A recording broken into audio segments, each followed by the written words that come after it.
Not a tech stream without tech going wrong, isn't it?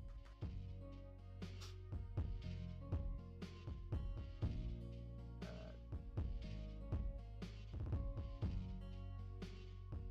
2 days in my level 1 job, getting into the ticketing system tomorrow. I'm excited. Well, mazel tov for you, buddy. I'm glad that you made it into the field of tech. I know it doesn't seem glamorous at first. You're gonna be basically, if I remember, Speculator, your help desk? Correct me if I'm wrong. But we all start somewhere. Remember, I was there too one day. There we go. Now the YouTube chat's connected. All right. Yeah, it normally takes like a week or two. IT specialist level 1 is my title. What's your job description? Like, what do they have you doing officially? I'm curious. Like, it's been a while since I've, been in the early days of trenches in IT, so it's a little bit different now, I presume, for a lot of people out there. Damn it, I forgot my wine glass.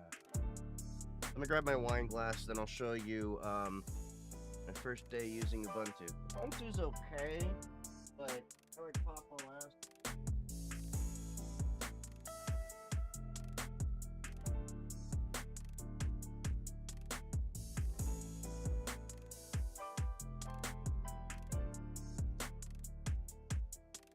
It's gonna be mainly passwords, printer configuration, things like that. Hey, we all start somewhere. I remember doing stuff like that early on. Although you're gonna quickly learn the joke of why every IT person hates printers. 2D printers, for some reason, are always a big pain in the butt. Like, for some reason, my 3D printers are easier to operate and maintain than a 3D one. Okay, anyway. I got the new custom backplate in from PCBWay for the MNC Pocket Reform. So it did fix the thermal dissipation issues. I noticed the CPU was getting a lot cooler than it was before. Plus, my logo's on it. Now, the only thing it didn't fix, it kind of fixed the Wi-Fi a little bit, but not to the levels I need, or was hoping to get it. So I'm waiting for a wireless antenna to come in, and what I was going to do for testing was pop it out the side here. There's this little plastic bezel, and see if that somehow improves the signal. If it does, I took apart this front bezel here, and I found a few gaps I can utilize to get a better antenna in there. So I was thinking the 5G cell antennas could be here on the side, and I could put one singular Wi-Fi antenna there. Now, of course, it's going to make the Wi-Fi signal a little bit more directional by the virtue of this is a solid aluminum case. But I think it's better than the current solution, because one thing that's interesting is the more and more I've gotten into ham radio and amateur radio overall, I've understood how radio operates a little bit more, and I think the directionality of the antenna they have is kind of biting them in the butt, because the antenna is faced flat down here on this side, so it's kind of like flat like my hand is. And I'm thinking I can improve that a little bit more. I'll have to play with it a little bit, but I think we're slowly improving this. And I know a lot of people are like, wow, that's a lot of work to get a device that you paid a lot of money to work. I actually like the challenge of tinkering with the device and making it work to the ways I want and hack it to the ways I like. And this came out perfect. Like, look at this. So this was the original backplate, PCB with copper etched in, and it kind of insulated the heat a little bit. And this looks like it literally just came with the laptop that way.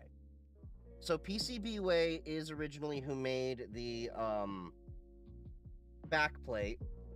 I mean the entire case as well, so it kind of fit. The only thing that throws it off just slightly, and you have to like pay really good attention, is I paid it to be a little bit smoother than this apparently was. But overall, I think this is really nice.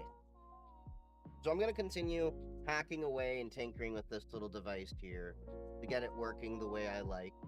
PCBWay definitely sponsored this little project here.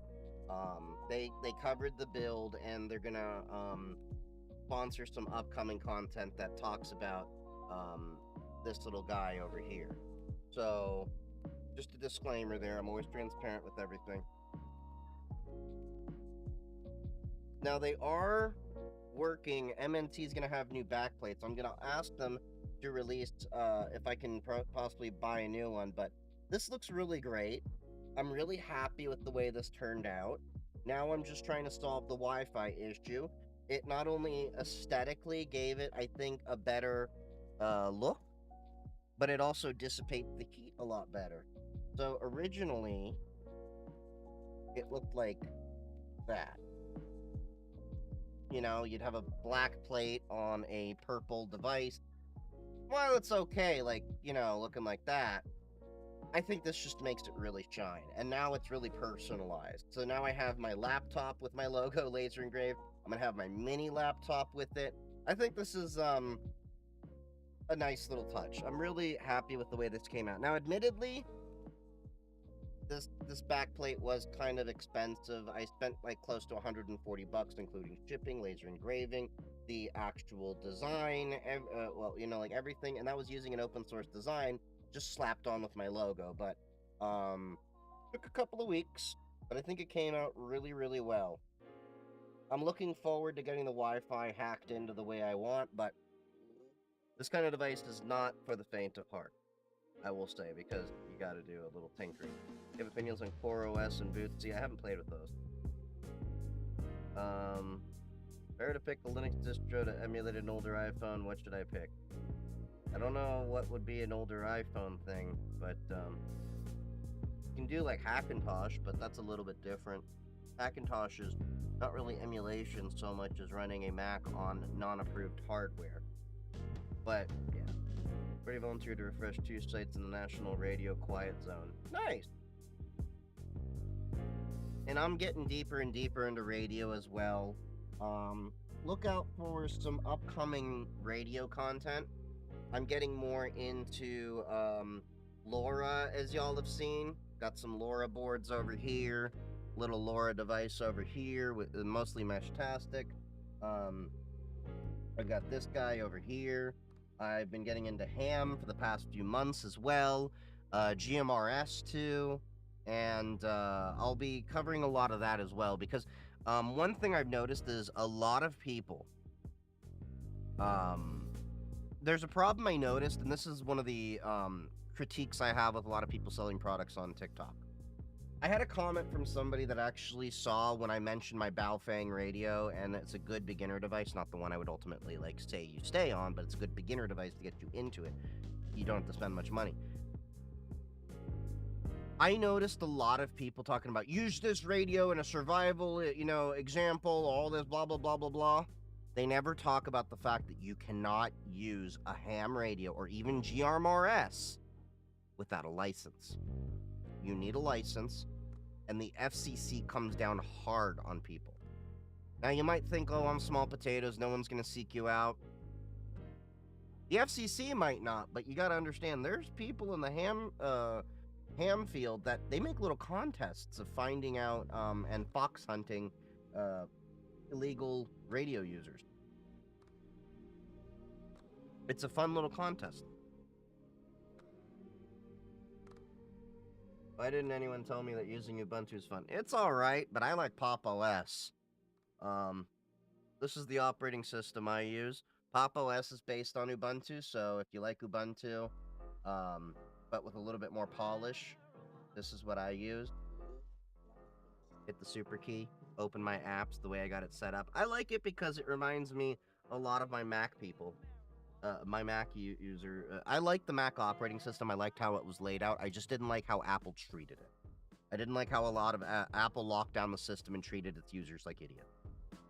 That was my issue with a lot of Apple devices and Apple hardware, and it also feels like Apple is not really innovating anymore, and they haven't for years. They're just kind of living off their name, which is why I think my Apple iPhone, this 15, I'm going to be playing with the idea because I do have to cycle out the Pixel 7a that I have eventually, and I'm thinking the Pixel 10 looks promising with its new hardware to throw Graphene OS on, get a Pixel Watch with LTE, and possibly completely de-Appleify myself.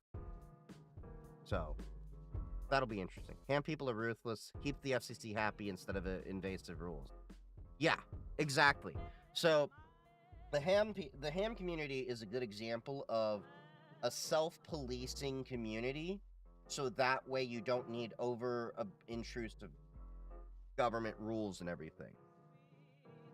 So the FCC, the ham radio community knows the federal government will step in if things get out of hand.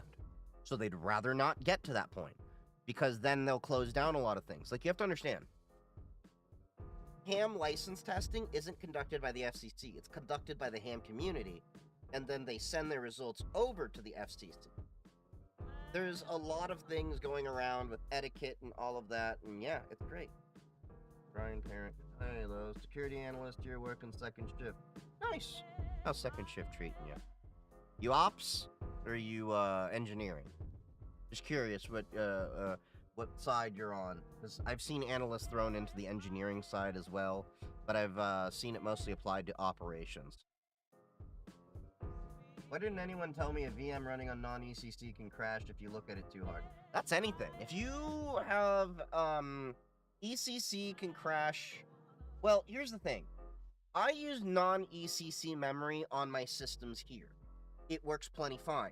If your system is crashing, your memory might be bad. What you can do is run a memtest 86 plus test. It's going to take a few hours to do an appropriate test, and see that. My Streambox over here, its memory went bad a few months ago. And my Windows was crashing. Yes, I use Windows on the Streambox. Elgato and all that other stuff requires Windows. Which, by the way, how do you think the lighting looks? I added a third key light here.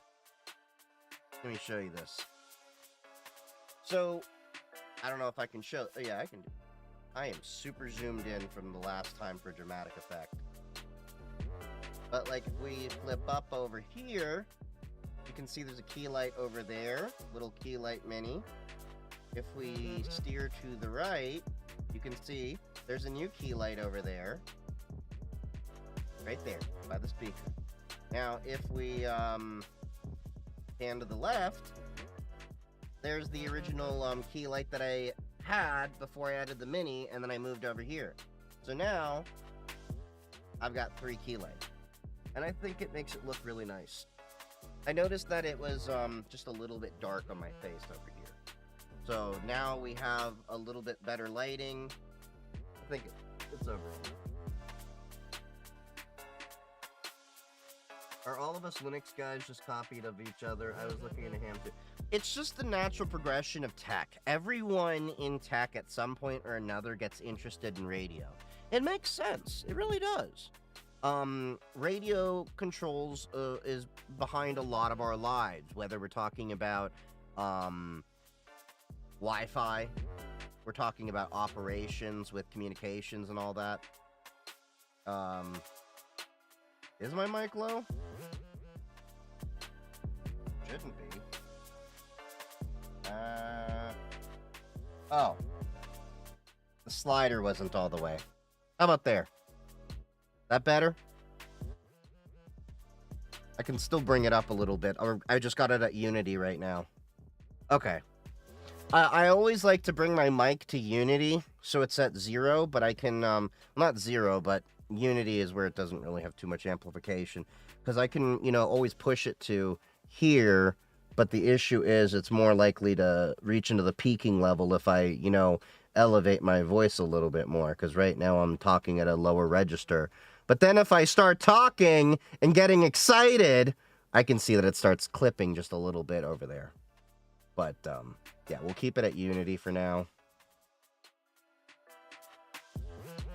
See what I mean? See what I mean? I loved when I found a crystal radio. Crystal radios are fun to play with. But yeah, I'm looking at getting all the way to amateur extra so I can get access to all the bands. So I will be making some radio content in the near future.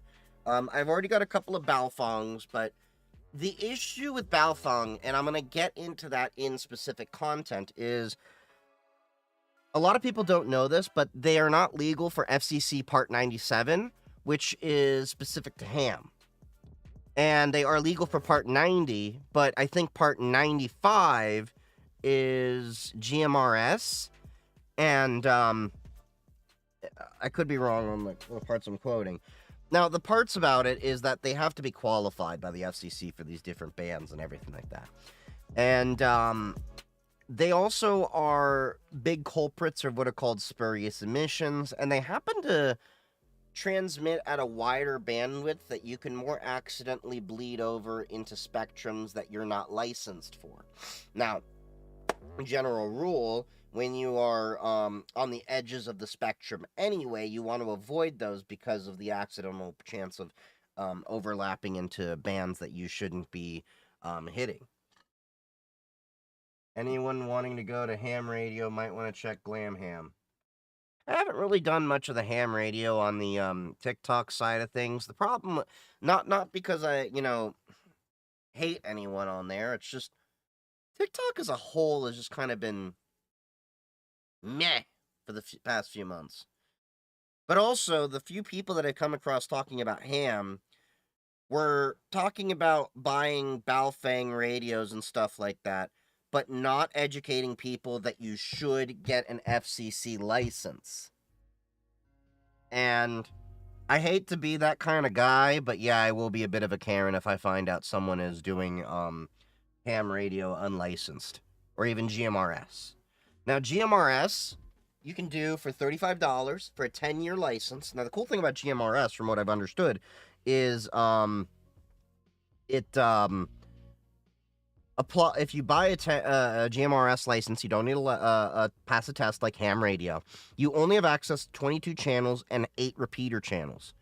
It has about a 5 to 10 mile range. But the cool thing about the license is that it covers you and your immediate family, from what I understand. So you can just add other people on. So you don't have to worry about like getting a license for your kids, your wife, your parents, possibly, things like that. Do you need a license for FRS? Which one's FRS? Hold on.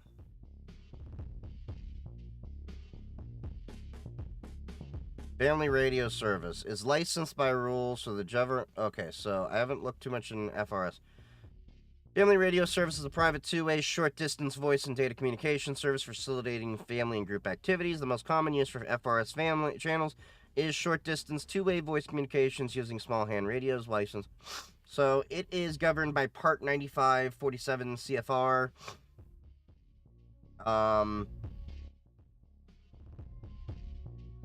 That's 462 to 467 megahertz. All of which are shared with the general mobile radio service, which requires an individual license for use. So I would say so. You might need a GMRS license to do FRS, from my understanding. Now, someone who's more qualified than me, please tell me. I'm not that well versed in the GMRS and FRS space. I can save money now, man. Getting money in the daytime, even kinda when I sleep. Wake up to getting bread, but I do this for the streets. ADHD. Thank you for that sub there. It's Brandina. Appreciate you. All these letters, man. I am so sick of acronyms. You get into ham, you're gonna have to get used to it. HF, VHF, UHF. GMRS, D-Star, DTMF, CTCSS. You're going to have to learn all of that. Now, I am working on a partnership right now. I haven't gotten confirmation yet for a really great ham radio preparation and study site that'll get you a little bit of a discount. They've been helping me study through all of my things and passing my exams and everything. I will let you know when that's ready. I don't think I'll be getting any kickbacks for it, but I'm getting you a little bit of a, discount for it. I'll get the details soon. I'm just finalizing some things. What about mobile ham? We've been talking about that. You're going to need a technician license. Now, this is specific to the U.S. I'm not familiar with the Canadian and European laws other than the requirements of a U.S. citizen when transmitting to in those countries. So if I travel, what would I need to do to be qualified? Let's say I'm in Canada or communicating overseas. Now, the interesting thing about if you're in ham radio in the U.S., you are allowed to operate your ham radio in the United States domestically and any domestic vessels. And then you just have to be compliant with the laws, the countries out there. Now, you do have to understand, if you do come across communications from other countries, you're only allowed to communicate with countries that have not prohibited communications according to the ITU, or International Telecommunications Unit, or something, I think that is. So there's an international organization. What do you think about file and cloud storage? They have ETE. I don't know. I haven't played with them. I have no opinion. Canadian laws are almost identical. So I did look into that. I think what you can do as a U.S. citizen is we have reciprocity with Canada. So when in Canada, which I hope to be in the near future for a trip or something, I would just have to use my call sign / I think it's VE3. So that designates the United States on a Canadian band.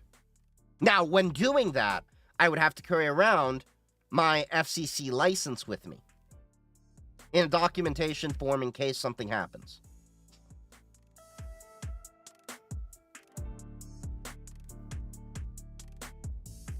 How long of job searching will it take for me to get a cybersecurity job in Northwest GA, Georgia? I'm not familiar with Georgia.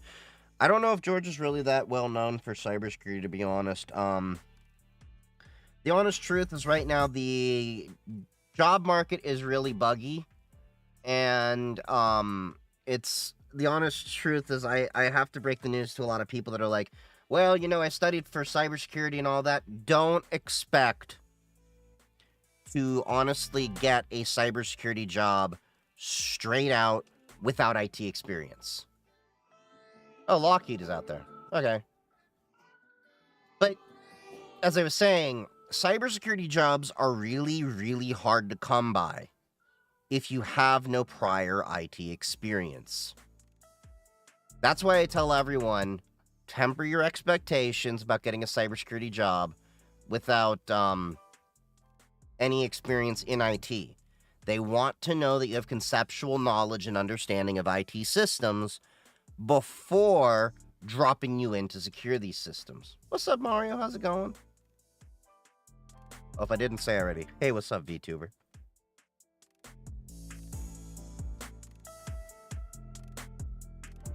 Yeah, mobile ham, back to what I was saying. If you want to do ham in the United States, you need to at least get a technician license. So the licensing as given today, so it used to be novice and advanced, which there's people that are grandfathered into that. It is technician, general, and amateur extra. Technician is a relatively easy license to cover. You will need to know some electronics experience. Nothing major, just basic Ohm's law, understanding what an inductor, a capacitor, the risks of battery and little things like that. There's a site that I'm gonna share with y'all when they're ready to give me a discount code so I can help y'all save $1 on it. They're great. I got all 3 lessons as I'm studying through technician, general, and amateur extra from the past few months for about $80. So I'm gonna save y'all a few more dollars on top of that. Gary Booker just bested Strom Thurmond's record. Yeah, I heard he's doing a filibuster right now. I graduated with an MS in cyber and still had to take a software engineering job after graduation, then go to cyber a year later. Yeah, that's what I tell a lot of people to do. Temper your expectations about getting into cybersecurity until you actually have IT experience. You're going to want to spend anywhere from at least a year to probably 3 years at best until you can transition.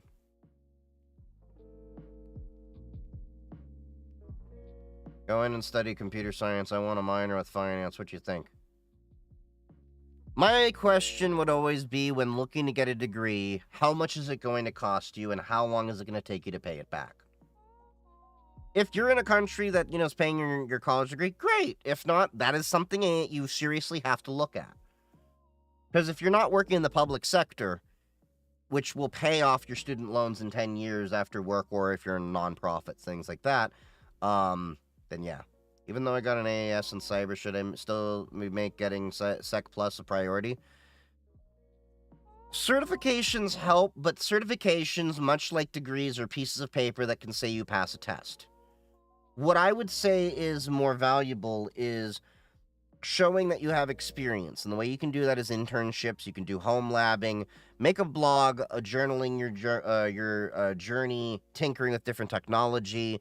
If you're doing any coding, have a GitHub. Show your projects out there, how you contribute to different things. You need to show the application of your knowledge more than anything. You can also go for your CISSP certification even without the experience and get associate of CISSP, and then once you have the experience in 3 of the 8 domains, you get your certification. That is something you can do. I have a friend of mine that actually is doing that, and they just passed their CISSP, even though they only have they still have 1 more year to go with the experience side of things. Is Nextcloud trustworthy? They're open source.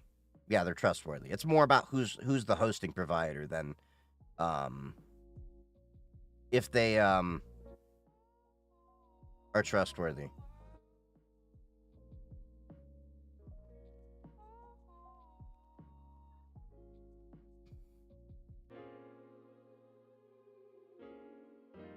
As a tech dude, should I shave my head to fit the part? You don't have to.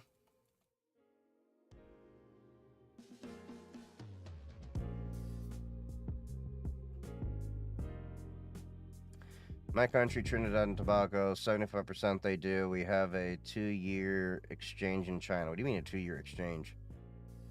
Going to study. Oh, yeah. Okay. But yeah, speaking of cybersecurity and all of that, so as you all know, if you haven't paid attention on my YouTube, I released a new video talking about the Signalgate controversy, and I had a whole expose for an hour talking about Barack Obama's BlackBerry, how they had to secure that, Hillary Clinton's private email server, and Donald Trump's multiple OPSEC failures, as well as the recent Signalgate. It's an hour long because I've been wanting to talk about all those topics for a while, so I finally just got it out of the way. Well, there's been another update that just came out. Mike Waltz of the Trump administration was caught using Gmail, and you might be thinking that's not much of a big deal, but they were doing apparently they were discussing some sensitive topics on that entire that platform over there, and that is not approved for government discussions. Hell, I would tell people to get off of Gmail, period. But let me make this very clear: even if they were using Proton Mail or Tuta Mail, which I'm affiliated with both of them, great email providers. If you want, link in bio. That I would still be chewing their ass out for using it in government. So. Yeah, it's one of those, like, it doesn't make sense, the things that are going on. I'm going to be surprised if Mike Waltz still has a job with the amount of controversies he's been having. Oh, thank you.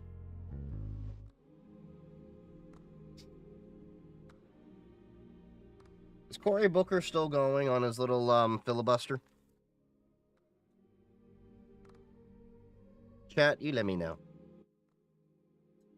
Also, I got to do some more soldering. Not going to do that tonight. I am too tired from that. Oh, so I found out. I used to be an intern at a U.S. government agency, and they were storing documentation in Google Docs. U.S. Gov does not take security seriously. So here's the thing. It depends on where they're talking in Google Docs. If they're talking about consumer Google Docs, that is a violation of the of federal laws, straight out. Now, my understanding is there's certain applications like Microsoft and AWS and all that, they have GovCloud. So I wouldn't be surprised if Google has a completely segmented system for government. So it depends on how they do things. But yeah, needless to say, a lot of the things that we have is woefully inadequate. Take a guess at which one it was. EPA? DHS? DOD? He's still going. Oh, good for him. Now, serious question here. He's probably got to be wearing a catheter, right? Am I mistaken here? Because, like, he's been going for like 20 some odd hours. Now, let me make this very clear. I hold no sacred cows when it comes to any politicians, but I definitely applaud his conviction. I may not always agree with Cory Booker. I don't really agree with any politician 100%, nor should you. There should be no sacred cows when it comes to politics. I don't care if you're on Team Blue or Team Red. But, I applaud him. And what he's doing, and standing up for what he believes in. And now he's broken Strom Thurmond's record. What is the max range on LoRa? So it really depends on a variety of factors. I think the record right now for LoRa is like something like a little over 200 kilometers. Just like anything with radio, the higher up you are, the farther out your radio range can go.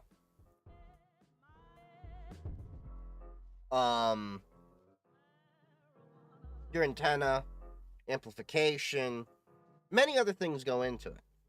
But this little guy over here, I think I've managed to get 10 miles just inside my house on the highest floor with just upgrading to this little antenna here. Thought you'd go with Parrot OS instead of Kali because of your video on my VirtualBox. You'll like Kali. Parrot OS. But in terms of a virtual machine, either one is fine. I just like Parrot OS a little bit more. Now, next year, so my goal for this year is I'm trying to tackle all of my ham radio licenses. I've been on Technician for a little while. I want to move on to General. I want to move on to Amateur Extra. I'm going to go for my CSSP, because I already have my CISSP. That's the Cloud Certified Security Practitioner. CISSP is Certified Information Security Systems Professional. Professional. One, two. And then next year, I've talked to my boss and said, if you can, earmark the money so that I can go for OSCP.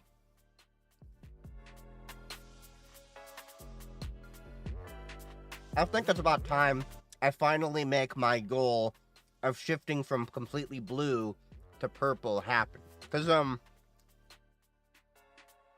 in terms of physical penetration, I'm a great red teamer. But in terms of the software side, I need to beef up some things. And I want to at least break into that.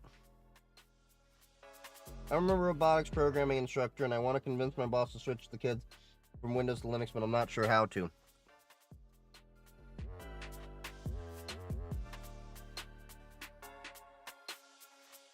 Raspberry Pis. Cheap little $35 inexpensive computers. You can get those kids interested into computer programming. Have them run a Minecraft server on one of these bad boys. There's a lot of different projects kids can use with the Raspberry Pi. Pair that with a nice Arduino. You can get them into robotics and stuff. There's a lot you can do with the Raspberry Pi. Trump is destroying my country, natural gas deal with Venezuela. I don't know too much about that, but yeah, Trump's a bit of a schmuck.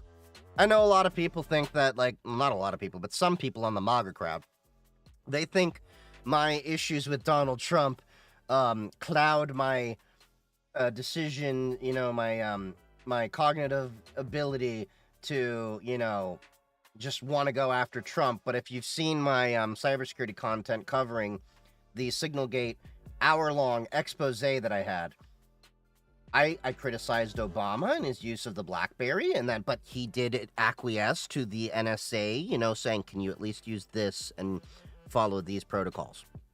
Or Clinton's email server. And then, yeah, all of that. As quantum computing its field grows in its unprecedented rate, how do you secure it CIA-wise? What are you doing to really think the CIA is going after you? That's my first question. Second question is, post-quantum quantum encryption is being discussed right now. There are some platforms that are going to look at it, but you have to, right now, anything that is currently encrypted the way it is still vulnerable to the potential issues with quantum computing down the line. That's just the reality of things. So we're just going to have to look at when post-quantum encryption that is proven comes out and how we can work around that. Right now, it's a wait-and-see game.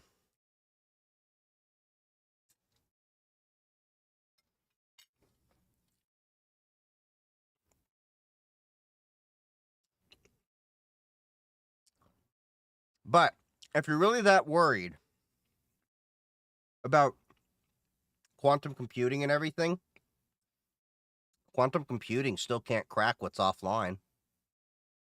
In terms of, like, what's not on a computer. But right now, it's a waiting game. It's always a cat and mouse game when it comes to cryptography. Eventually, we'll figure out our issues around it. But just remember, we're not the only ones worried about quantum computing, breaking encryption ciphers, and everything out there. Government and corporations are too. So there will be solutions.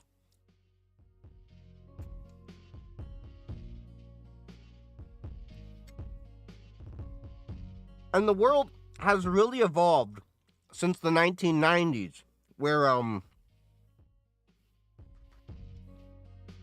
in the 1990s, having decent PGP levels of encryption at even 1024 bits was seen as military-grade encryption that was violating export laws or something like that. And I forget the specifics of it. So it's a very different world than the 1990s and how we viewed a lot of the technology then. Even the FBI has finally bucked their view of the fallacious idea of if you have nothing to hide, you have nothing to fear. Because remember, when Salt Typhoon was revealed, they made a statement alongside CISA that recommended that people start using end-to-end encrypted applications. Okay? So bear that in mind. Excuse me, I'm just putting this on focus mode because my phone was going off and I forgot to set that off. It was blinding me.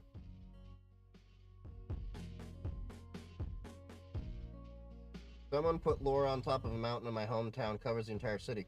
Nice! Nice! Help them out. Put some more nodes and repeaters down. Not gonna lie, because I understand tech, the door locks are deadbolts, no smart home BS, and the printer stays unplugged until needed. You're forgetting one critical thing. You know the joke / reality? What's the difference between a tech enthusiast and a tech professional? Tech enthusiast loves technology. They want to add technology everywhere to embrace, to enhance the convenience of their life. Smart home, smart everything, right? A tech professional keeps a gun next to their printer in case it makes funny noises. At you, 3D printers.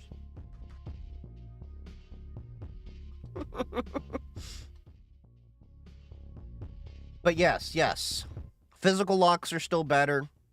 I don't use any of that smart stuff. The only thing that I have smart-wise is my thermostat. And that's on its own VLAN, isolated, hardened, on a you will not speak until spoken to network that is throttled down to 128 kilobits a second. My thermostat don't need more than that. And the only reason it has that much is because once in a while I connect it to my sous vide. Printers make every noise under the sun. Mine has a dial-up tone if using Wi-Fi printing. On the note of printing, why is it we don't have an open source 2D printer to fix a lot of the issues that are going on with printers as they are? I mean, in terms of right to repair, repairability, the expenses of a 2D printer, not a 3D printer. 2D printers seem to be more expensive than 3D printers in terms of the operational costs. That ink is absolutely exorbitant cost. And then you have people that would you have people that advocate for printers that have tanks. But have you seen the cost of the printers that have tanks versus cartridges?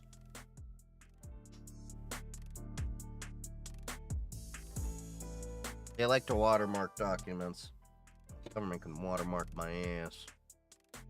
Oracle breach. Let's see. Which breach are we talking about? I've been kind of busy. Oracle Cloud users urged to take action. What does dark reading say?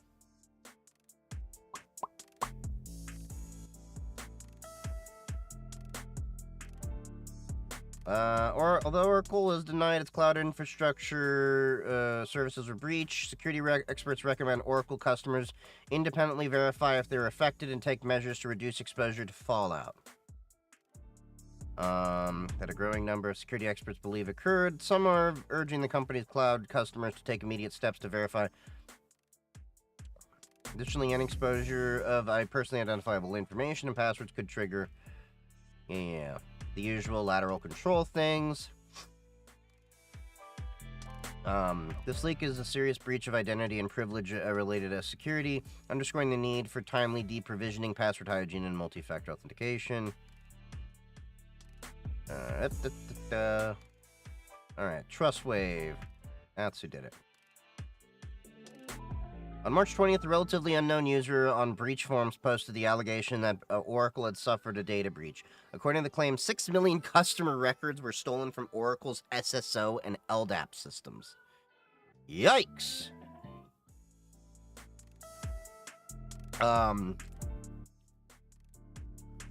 Oracle Cloud Traditional hacked.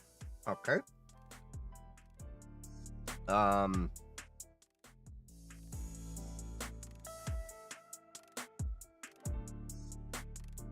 I'm really curious to see. Okay, so Oracle is denying that they were breached. So I'm wondering what instills them with the confidence that they were breached.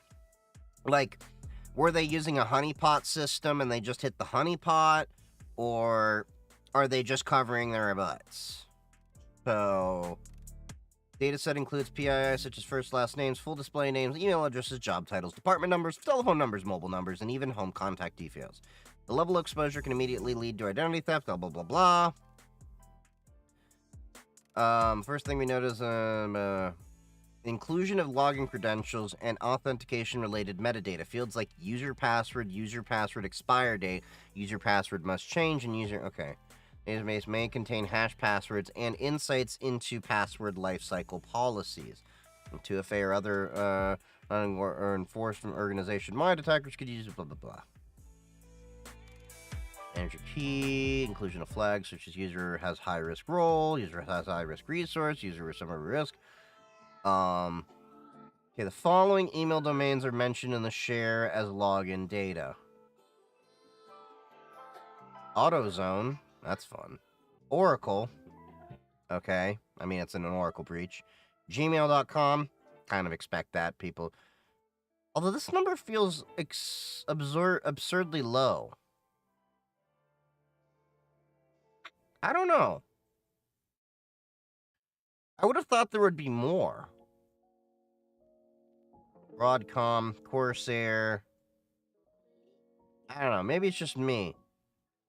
Maybe they didn't have the full amount of emails that were out there. They've got the LDAP sample. Okay, Sassel. Okay. You've got the DNs and UIDs of emails. The user's membership in multiple privilege groups cast, such as, okay. Tenant and state. Review of companies allegedly impacted. The shared list has 128,466 unique company domain names. Okay, that makes a little bit more sense compared to the list that I was seeing above. For companies involved in such a breach, blah, blah, blah, blah.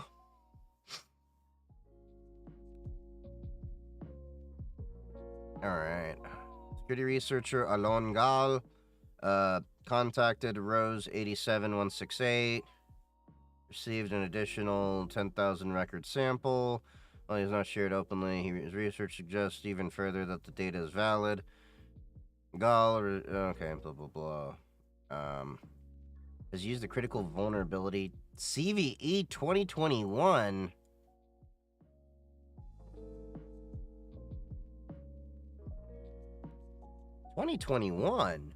That's old.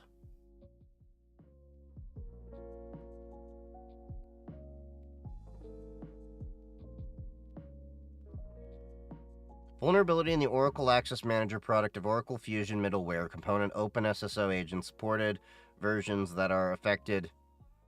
Was this related to people that weren't updating their own thing? But it's been reported as a 9.8 on CVSS 3.x, not classified in 4.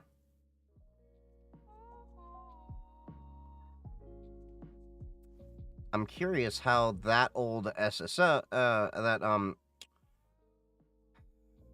what's the word? CVE is still going. Dark web investigation of data. The investigation revealed that the Oracle subdomain login.us2 Oracle Cloud has appeared in various credential leaks dating back to at least 2019. Given this history, the actors' attempts to compromise Oracle systems are not entirely expected development. Okay. So they've hit it a few times. Was offering the sale goes by the handle of Rose 8787168.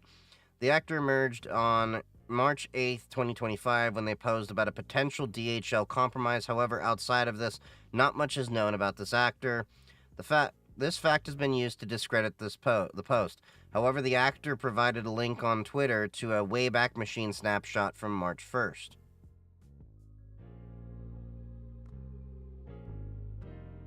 That shows their email address, strongly suggesting they had access to as early as that date. Okay.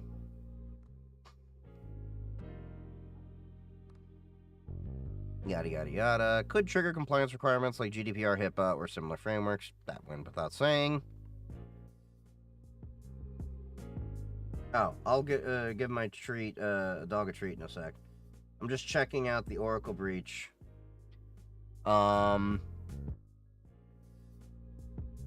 Regenerate and replace any SSO SAML IDC secrets.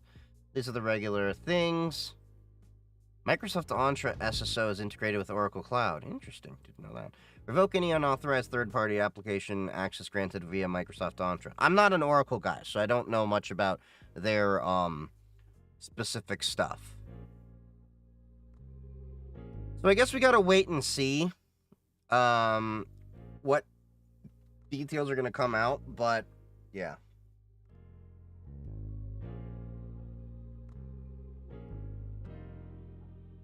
An open source printer would use tanks. I don't know. They could. They could also just use other printers' ink and stuff like that. Who knows?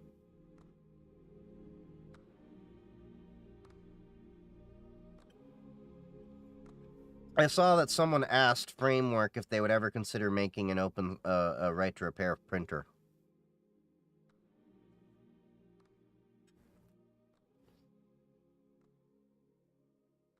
That's a flip-flopless one. Well, it's still early days. But yeah, it'll be interesting to keep an eye on that. I don't think we're using OCI at home and not home work. Barack, Ari.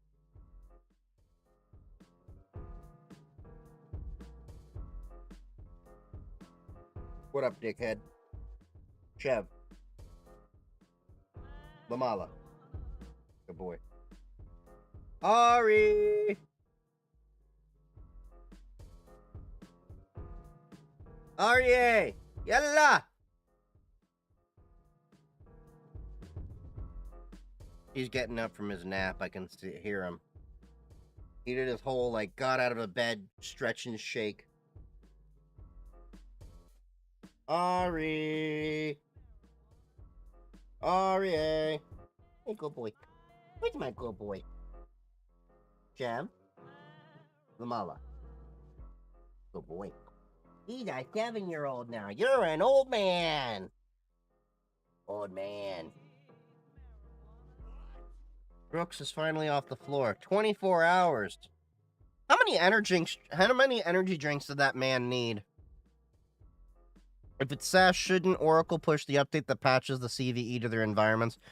I think so, but I'm not too specific on the Oracle cloud infrastructure and how it works. Did you watch Senator Booker? No, I was busy working, so I didn't get to see it. I didn't even know about it until after I got home. The thing I try to do is try not to be online constantly on the internet. I know. Shocker. Tech guy doesn't like to always be on the internet. The man wasn't allowed food or drink and is probably going to sleep for a solid day in the break room.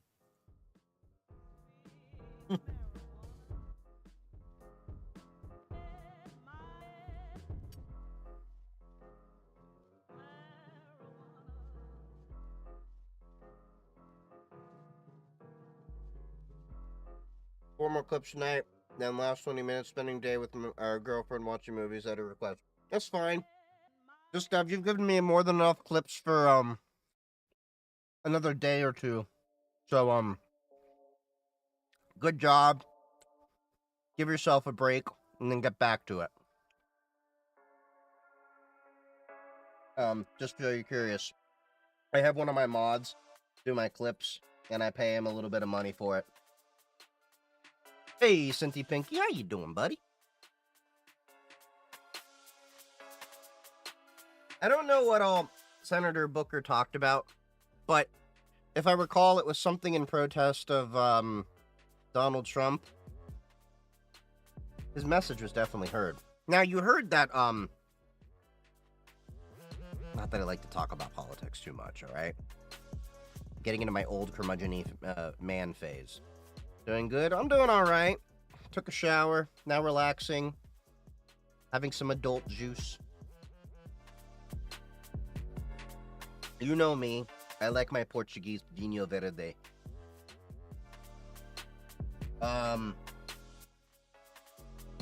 Where was I going with this? You heard that Trump is actually worried about holding power in the House and Senate, to the point he rescinded that one person's bid to be a ambassador because that seat might potentially flip blue. Like, it's bad for Republicans. Look, man, I'm gonna make this very clear. I'm not a Democrat. I'm not a Republican. I'm just a goddamn American who just doesn't like crap like this happening in our country.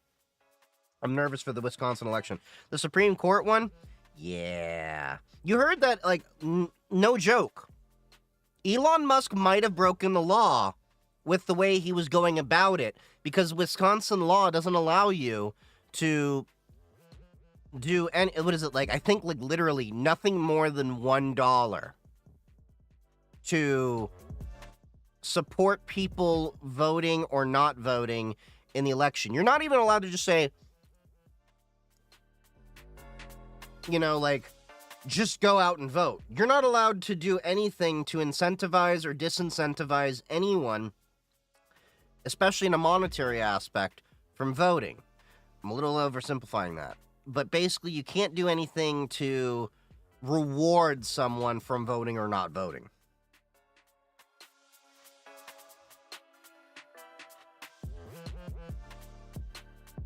Which I find absolutely hilarious. That, again, not a fan of Republicans, not a fan of Democrats. But the Republicans keep accusing the other side of paying protesters, buying votes and everything, when the Republicans are actually doing it. And I think Elon Musk has been telling on himself more than anyone when he goes about thinking that all the people protesting, Tesla specifically, not on a political level, but just protesting Tesla because of Elon Musk's politics, that they happen to be paid protesters. I said this on Blue Sky a little bit earlier, if you haven't paid attention to my Blue Sky, or my Mastodon, because I actually cross-post to both. Hold on, let me make sure I get the verbiage up right. Muskie needs to be stripped of his assets. That'll happen. I mean, you heard, like, sales are down over 70% in Europe. And Canada's accusing him of fudging the numbers. And in the U.S., I wouldn't be surprised if he's actually doing that now, because it's kind of weird that, like, oh, the U.S.'s sales are still doing okay.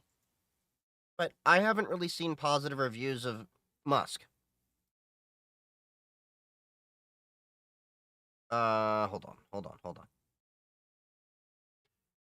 This is what I put on my Blue Sky earlier. It's also cross-posted to Mastodon, so if you're on there too. Elon Musk is really telling on himself by assuming anti-Tesla protests are funded and coordinated. Most seem organic. But when you've tried to buy influence and pay people to vote your way, I guess that's the lens you see the world through. Did you hear how his own daughter was taking him down and saying he's a horrible gamer, and basically that she had to carry him through Overwatch? Musk did fudge the sales numbers. Because how does 4 cars a day suddenly turn into 30,000 car dealers in a single day? Yeah.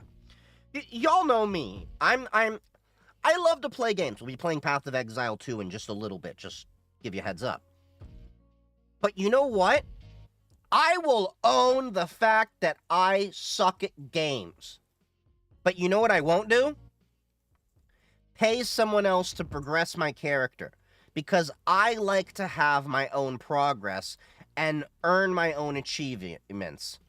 Vivian is ruthless and I love it. I love her. She's a doll.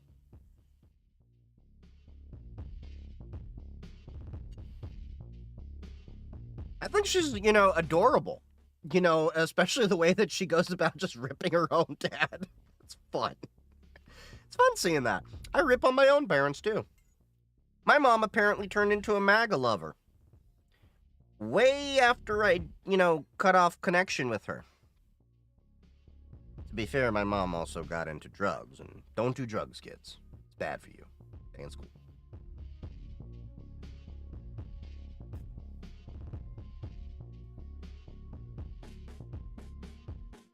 TikTok's going to suppress my live just for that. Ever since I got live permissions, how you stream to TikTok from Linux? OBS. So OBS, you either get a live agent that gets you a direct OBS stream key, and then you use the Ada multi-stream plugin like I do, or use the Stream Elements plugin. I don't know if it works on Linux. I'm using the Windows side of things. But OBS will let you do it. Kazanos, you're in my Discord. I can help you walk through a lot of that stuff. Just let me know. But Stream Elements is how I do my overlays. It's how I do my notifications. And they also have a way for you apparently to do multi-streaming inside of there. I don't know. 1 second. Let me look at that. God damn it. Stream Elements Linux.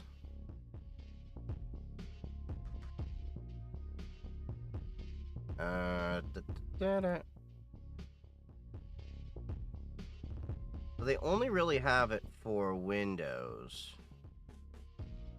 But I know there's ways out there to do it. Native logins, unified chat. I'll have to look into that. Because I'm actually looking at doing streaming on my Linux laptop as I go. You don't pay for an agent. I can connect you with the agency I use.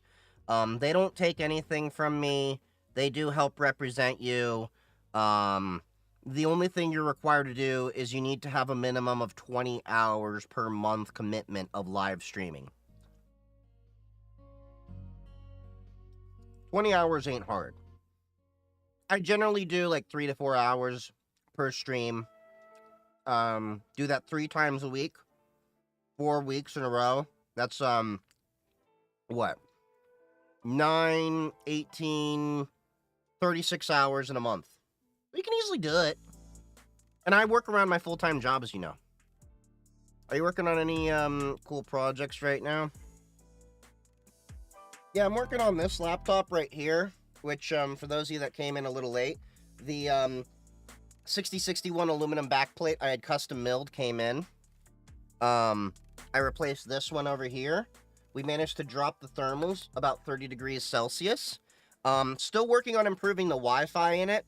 The Wi-Fi still drops occasionally. I think that has to do with the Wi-Fi antenna positioning, so I have another Wi-Fi antenna coming in, and I'm going to play with that, running it outside of the case, as well as, I did notice when I popped open this laptop and I took it completely apart and put it back together, off stream,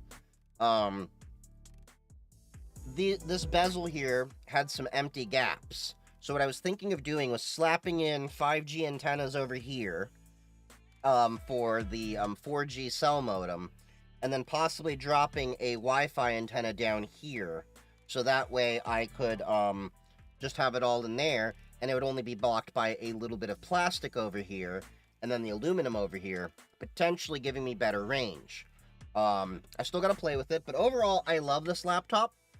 I've managed to improve the thermals by swapping the thermal pads to 20 watt, was it per whatever the saying is, do that. 2.5 millimeter, thick heat sinks from the 2 millimeter ones. This is a 1.2 millimeter anodized aluminum 6061 aluminum backplate that I had them laser engrave my logo on. So there's that. I've got a couple of DIY soldering projects I need to work on. I've got the one that I have that's the computer, the power supply is upstairs. I have this little Bluetooth speaker I'm gonna solder and make myself. I've got this little FM radio kit here that I'm gonna solder and make myself. I'm doing most of that so I can practice my soldering skills. And then I have this software-defined radio over here, because as you know, I've been getting more and more into radio as of the past few months. I'm working on LoRa with Meshtastic, so I'm eventually going to have some antennas on my roof to amplify LoRa. I plan to have some repeater nodes up there. I've been getting into ham radio the past few months as well. And then I'm working on my way up to amateur extra. Going to be covering ham radio, GMRS, LoRa, SDR. I'm working on ADS-B plane tracking and all that stuff, as well as UAT plane tracking. ADS-B is at the 1090 megahertz band. UAT is at the 978 megahertz. UAT is an older standard that's used on planes that fly below 18,000 feet, but most planes have ADS-B because that's just kind of the common standard. And for ADS-B, where is it? They're over here somewhere. 1 second. How heavy is it? The laptop? It's not that heavy. About a kilo and a half. It's got some heft to it because it's solid aluminum, but it's no heavier than my 15-inch Tuxedo Computers laptop. So I currently use this for ADS-B, which is my DEF CON 32 Aerospace Village badge that you can attach an ADS-B antenna to. It's all right, but it's a little bit fragile. So what I'm trying to do is set up an ADS-B system with a large antenna, probably using Type N connectors, with my goal of being able to cover 150 nautical miles. As I'm going to need to get some height for that. Because I want to connect it to, like, FlightAware or whatever, one of those systems. Because you can get the business plan and track all the planes and everything. I've gotten really into radio within the past, not just months. I've been into it for a few years now. It's just been one of those slow seeping addictions. But yeah. Yeah, I love this little MNT laptop. I can't wait till I get it fully functioning to the ways I want, because I think this is going to be a perfect little device for me to, you know, take on an airplane, sit in a cafe, write my letters, letters and emails, and do my little YouTube scripts on it on the go. Like, this is a nice little cafe device. This is not meant for heavy work. Although you can put an RK3588 in here if you want, get some nice power, but the RK3588 doesn't have Wi-Fi built in, so the issue becomes, I would have to remove the M.2 4G cell modem I'm planning to add in here for a cellular connection, and only rely on Wi-Fi. Oh, the color's great? Yeah, not only that, let me show you this. Keyboard, RGB, right? I can adjust the color just by doing that with a little trackball. I love the fully mechanical keyboard on this. I love the trackball. It's everything I wanted in a laptop, honestly. And that's why I'm so happy to tinker with it. Is the Wi-Fi working fine now? Not really. It's working better. But as I was talking about probably before you came in, the issue I'm thinking right now, because we fixed the thermal issue, so the Wi-Fi is not dropping as much, I'm still getting packet loss. I think it has to do with the Wi-Fi antenna positioning. So what I'm planning to do is install a new Wi-Fi antenna behind the plastic bezel here, because there's some gaps. Put the 5G antennas on the side here. Route the SMA connectors, or what are they? IPEX 1 connectors, if I'm not mistaken, through the back. We're gonna have to pop out the motherboard in here to wire them correctly. And if I put it right here, like somewhere around there, right around the speaker, we should be fine. Because I think what's happening is, this is one of the great things about, you know, getting into radio a little bit more, is the Wi-Fi antenna, if I recall, is... One sec, I'm looking right at it. The Wi-Fi antenna is right on this side over here, laying flat. Or is it on this side?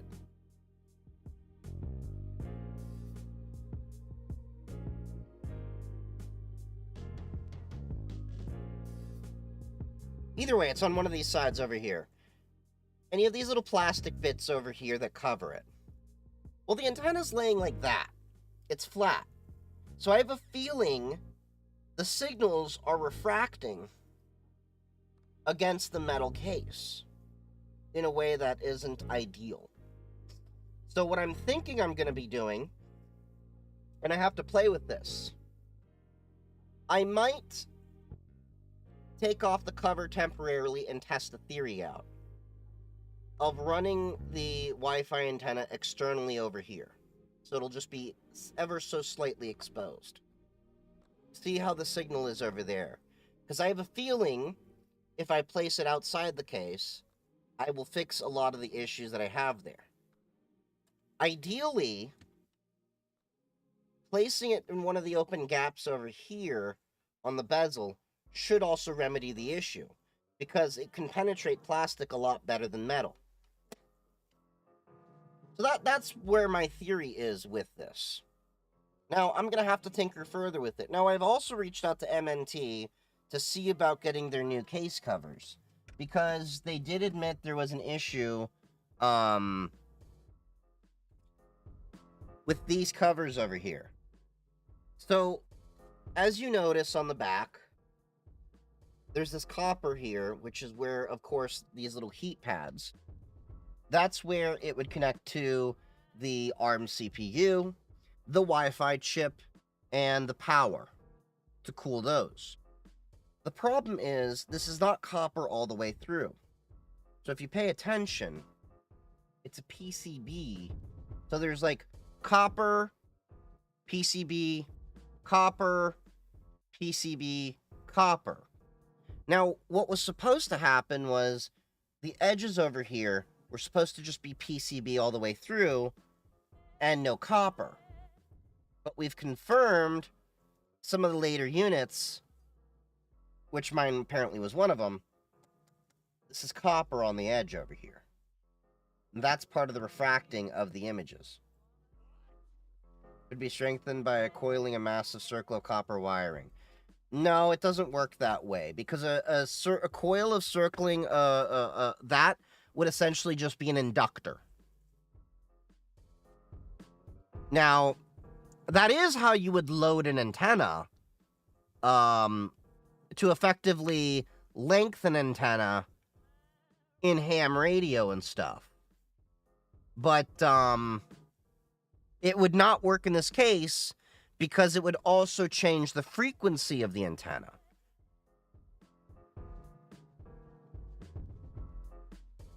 These are the things you learn when you do amateur radio and you start studying for your tests and everything. So this is the little laptop. So the stock plate is this, and this is the new one. Be honest with me. Which one looks nicer? The stock or the one I had designed? Because the one I had designed personally, I think it fits. Overall, with the purple scheme, I think it's great. Of course, we have my logo on there. But even without the logo and just giving it a plain purple look, I think this would look great.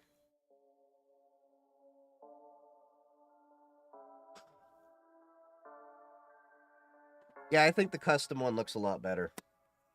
This is the MNT Pocket Reform. Now, if you are a tinkerer, an electronic hacker, you just like messing around and all that, this is a great device.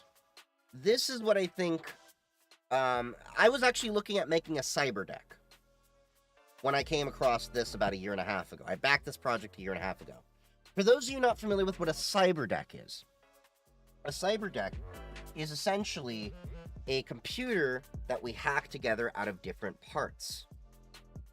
So, like, you honestly, like, let me pull up some pictures. There was actually Amazon Tech that actually made one in the Discord. Let me see if I can find that.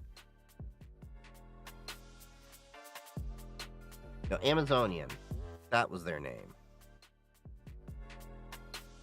Hold on. Let me see, because she shared a really awesome project.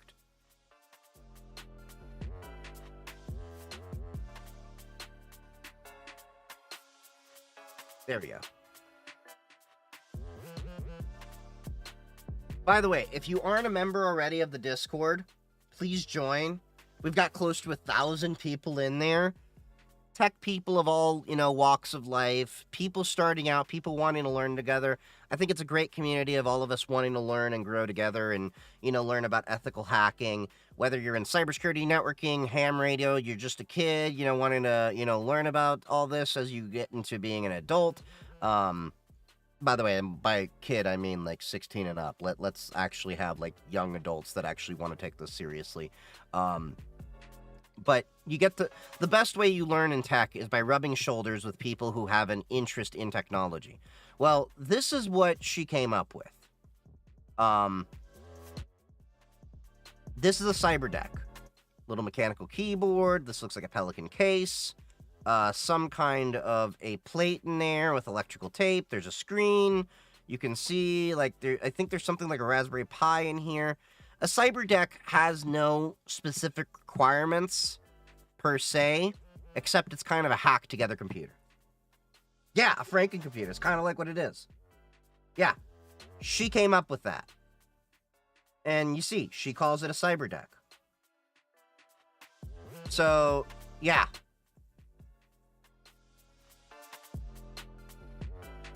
This is what this is all about, you know?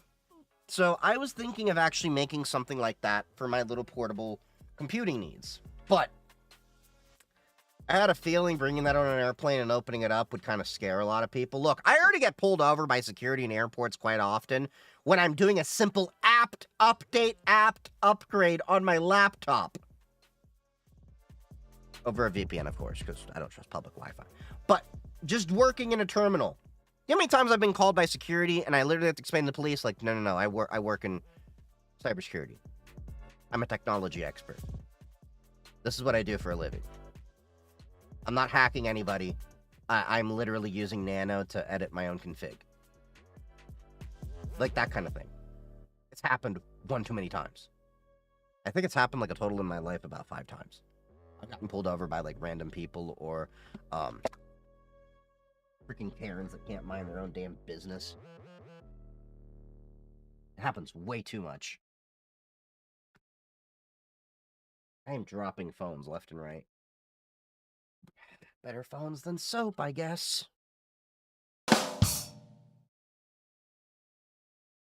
Added Nano to my NAS command. Yeah. Just looked it up. MNT did the hacker laptop. Pretty much. It's a nice little laptop. MNT... It's mntre.com. Now, I bought mine on Crowd Supply. If you're not familiar with Crowd Supply, it's like Kickstarter on steroids for tech stuff. So this is it. It's 900 euro. The current version comes in an A311D, which is equivalent to a Raspberry Pi, but a Banana Pi. 4 gigabytes of RAM, no eMMC. You can also get the RK3588. Eventually, I want to upgrade to the RK3588. They're working on a package that's going to have Wi-Fi built in. The problem is, with the RK3588, it doesn't have Wi-Fi built in. The version I have has an iMX8M Plus, which is 8 gigabytes of RAM and 32 gigabytes of eMMC with Wi-Fi built in. So it's kind of the best of both worlds. Now, the A311D is slightly faster, but you can't do an external display with the A311D. You can with the RK3588. Of course, you can pick your keys, linear or clicky. I got clicky. You can put an NVMe SSD in here. I don't have one loaded in mine. I'm going to install it later. But you can see, fast CPU and GPU, Wi-Fi 5, Bluetooth 5.0. There, drawbacks. One display at a time, HDMI or internal. Only USB 2.0 on the external connections. Got a binary firmware, only 60 gigabytes of eMMC, so it doesn't work in a U-boot. Booting from micro SD is possible but slow, and they definitely recommend getting an NVMe SSD for a reliable and fast boot process. I don't know why they're not giving the iMX8M Plus now, but it was available with the, whatchamacallit, not Kickstarter, the Crowd Supply initial version that I backed. Now these, they started shipping it with an Asia RF Wi-Fi card, because of the complaints of Wi-Fi and everything, which is why the price went up from 850 euro to 900 euro. So you can have it assembled for 950 or assemble it yourself. It doesn't require any soldering.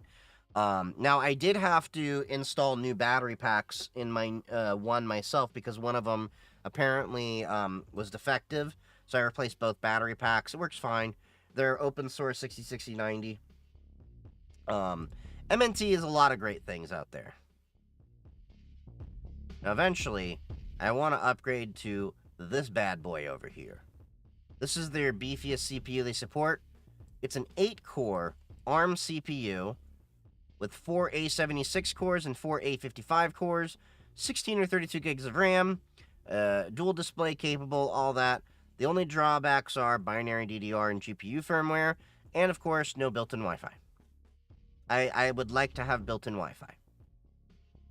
The other idea I have floated is if I, succumb to it, I could totally go with a cell modem and then just rock a USB external Wi-Fi card for when I want to connect to Wi-Fi. It is a possibility I could do that. But overall, I like the MNT Pocket Reform, as it is a bit expensive. It is a piece of niche hardware, but I definitely like it. I just need to figure out the Wi-Fi issues. Now, to be fair, like I've been saying, if you're not as picky as me, and you don't care as much about the cell modem capability that, I'm trying to go for in it, the Wi-Fi package they have now with the Banana Pi or RK3588 with an Asia RF Wi-Fi card will be more than enough. But if you are like me, and you want to tinker and get this, really nice compact thing, that's why I say it's, as close to a Cyberdeck as I want to get, because I can hack it, I can modify it, get it to work the way I want. So for me, it's just kind of this fun project of I'm hoping to get it done before DEF CON. I got a few months. So the Wi-Fi antenna was supposed to be here today from Amazon. It'll probably be here tomorrow. Once I get the Wi-Fi antenna figured out, then I'm going to install the cell modem and the NVMe SSD. And then what I'll probably do is move from the eMMC to the NVMe SSD, the entire operating system. The other goal that I have is I'm going to have that Lux encrypted once I move it to the NVMe SSD. I also have a theory that because I'm running off the eMMC right now, it's contributing to the heat issues that were possibly, contributing. Somehow I have not been questioned about my computer usage in public, like booting up to a local host server that looks real similar to a hacker terminal from 10 feet away. Okay, hold on.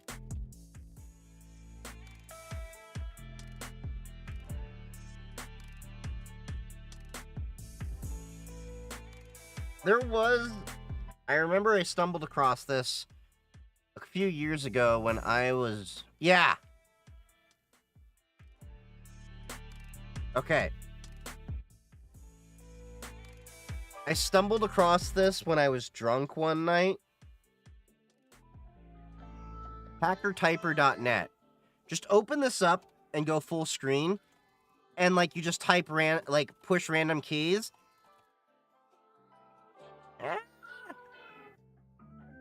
Hit back.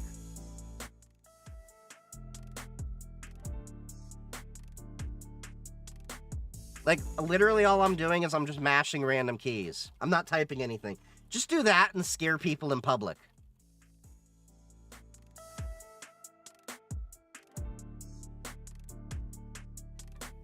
Can you imagine how this would freak people out? Just do that. Look, Mom, a hacker now!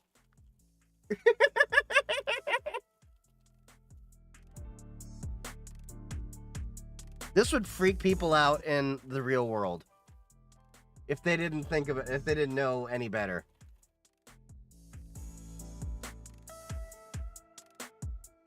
Right now, I'm just holding the space bar. If I remember, was this the one that, after it would go for a while, it would be, trying to actually, look like it's hacking in, give screens with access denied and everything like that? We'll see what this does. I'm just gonna hold the space bar for a sec.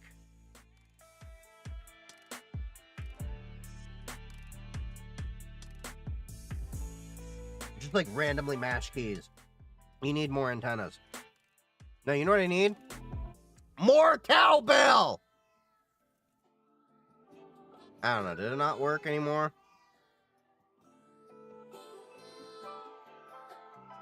I think it stopped. There was one I found when I was drunk.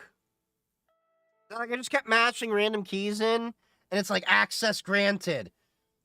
It was hilarious. I was like, I should do this. Mess with people. Always need more cowbell.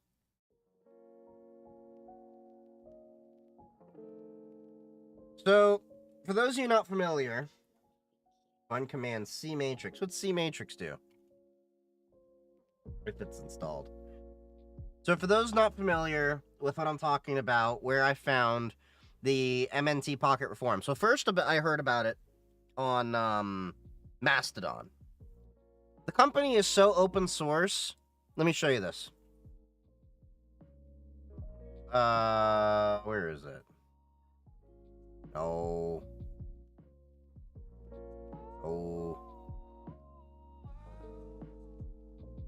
No, that's not it.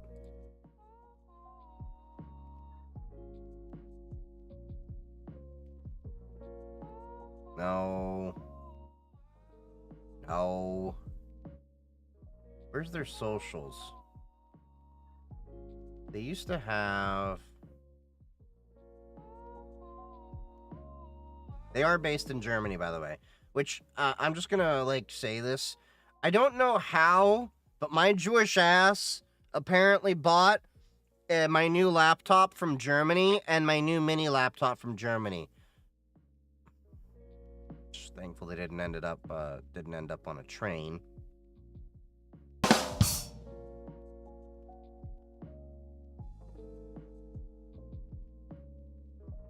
You guys take shekels? Just got back from a trip to Israel. All I got is a fistful of shekels.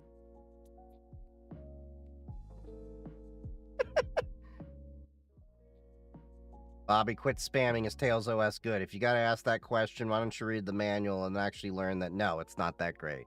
It's alright for things, but people are overhyping it. Go learn about Whonix in a virtual machine. That's the better way to do it. Now, Whonix on Cube's OS, that's secure. Put a screenshot in Discord. Did a TikTok on it sometime back, might need to repost it again. I will take a look.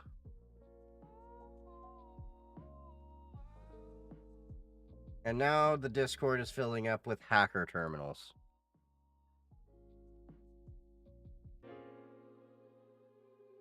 Oh, that's, What'd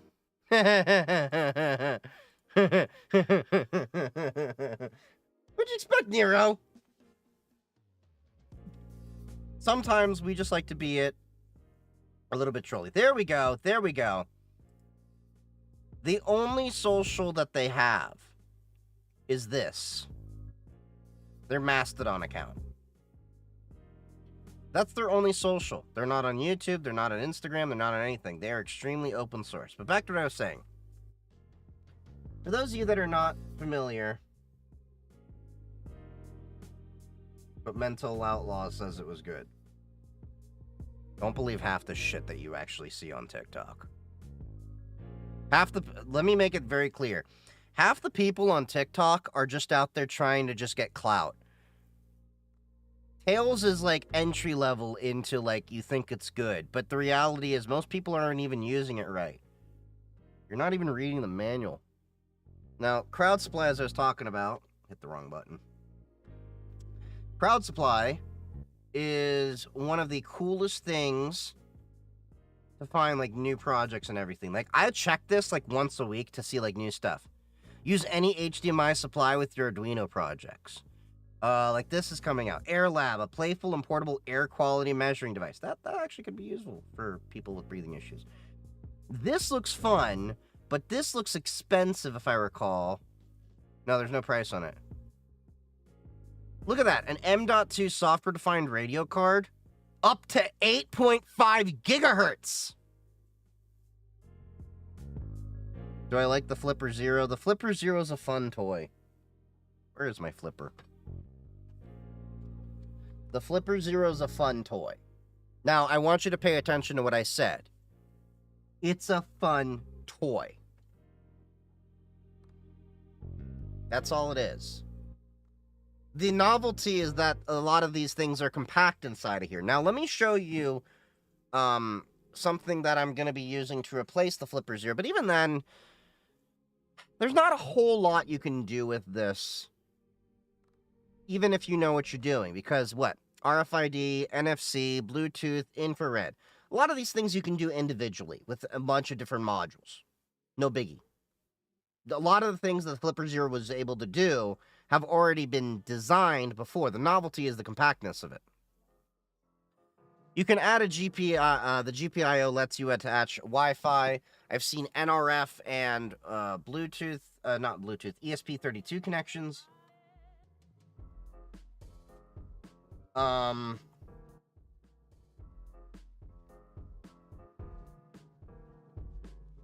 on. What was it called? Oh.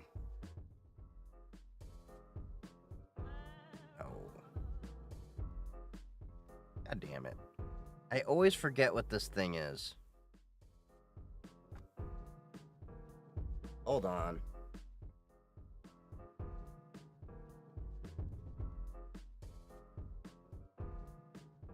Looking at my notes. Interrupt tech. There we are. Okay, so... if this project comes out, I think this could actually... do a lot better.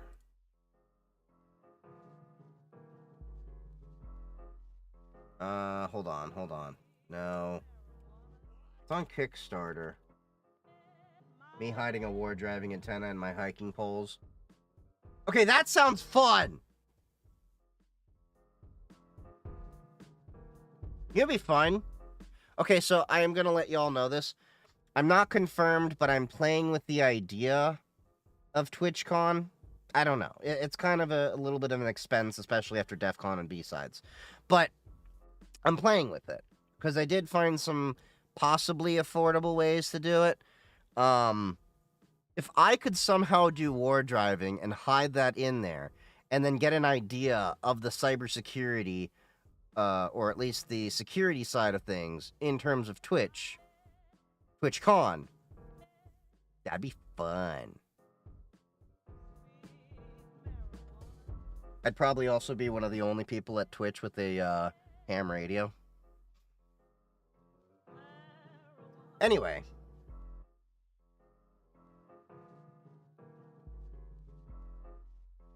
This little guy over here looks promising. The Interrupt. Let me see if I can find the webpage. What's up, Grizzly? I'm considering BlizzCon. I hope you mean BlizzCon the games. You know, the game thing, not BlizzCon.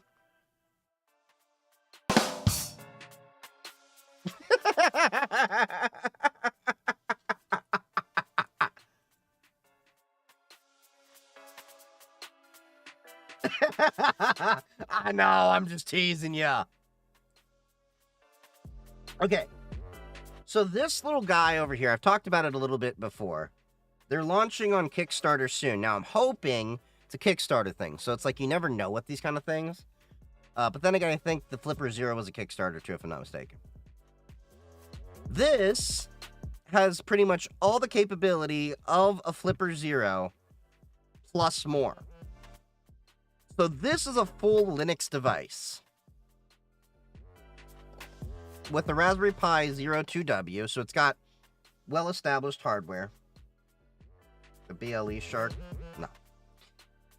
It's got a sub 1 gigahertz radio, Wi-Fi, Bluetooth, infrared. So all this over here, plus the NFC RFID, that's already built into a Flipper Zero. The advantage is having a full Linux operating system to take advantage of all of this stuff. Plus the 3.5-inch touchscreen. And a keyboard. This could be useful. Whereas, I don't know. It seems to be around the same price as a Flipper Zero. Can I watch YouTube on it? It's a Raspberry Pi 2.0, so maybe? I don't know what the hell I did to my nose, but it hurts. No, before you say anything, I did not have my own BlizzCon.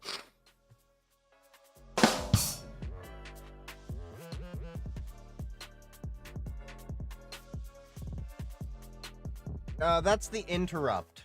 You can go to interrupt-tech.com. I think they're doing a, what do you call it? They're doing a little bit of a fundraiser. For like $1, you get a $30 off on the device or something like that. I'm not affiliated. I'm, not anything with this device. It was brought up to me. I think HBX was sharing it in Discord. He shares a lot of great stuff in the Discord. And, he brought it to my attention, and I'm like, that actually looks interesting. And I was like, you know what? Bet. I don't know. I felt my skin crawl and, like, my Crypt Keeper aged-like aesthetic just kind of show through when I said bet. Emotional, damn it!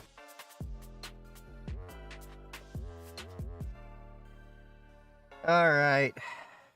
There's only one way to deal with this.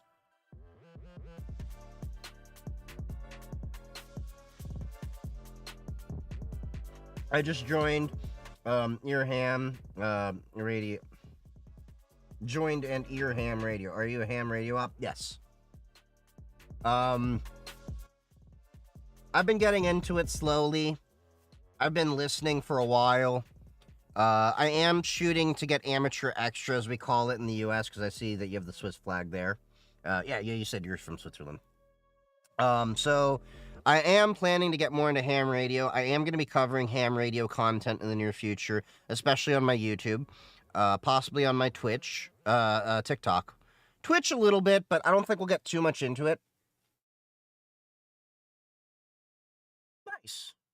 Hey, call sign 73DEHB9EKC. Yeah, I need to set up some internet gateways and stuff like that. It'll be interesting once I get my I need at least general license, which I'm working on getting now in the US, so I can have privileges when I travel back to the EU to be able to transmit, from what I've understood. I have to understand the specifics of doing that. Canada and the U.S. has a complete reciprocity agreement, so that's not a big deal.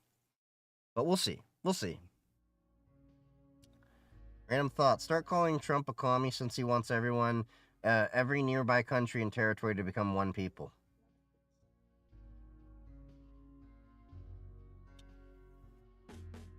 Be a true player, you have to know how to play.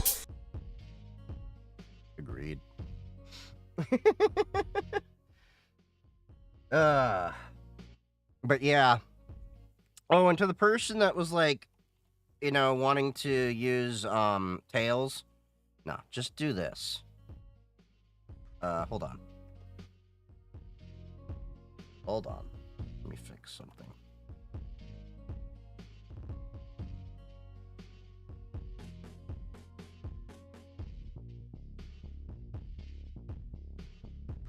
Hold on.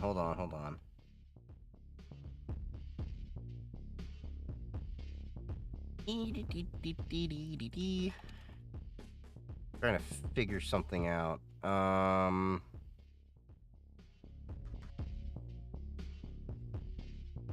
Okay.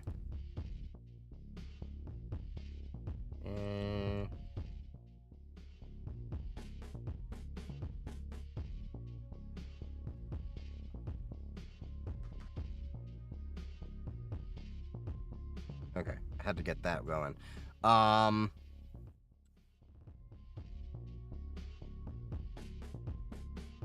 For the person that was like, what about Tails or anything like that? Tails is basic territory.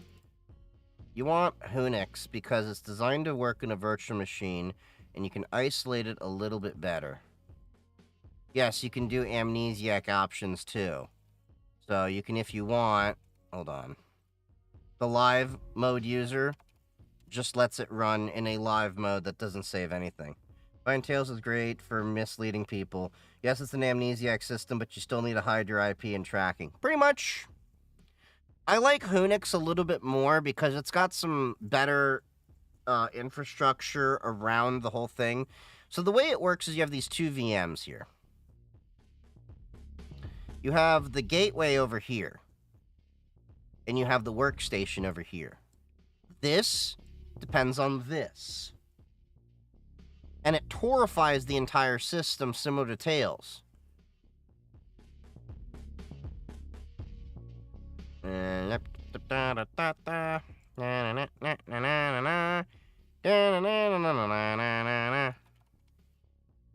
always forget what dark.fail's address is, but that's my test. Because it'll know if there's a Tor address on there, and then dark.fail says you can see we're on ClearNet.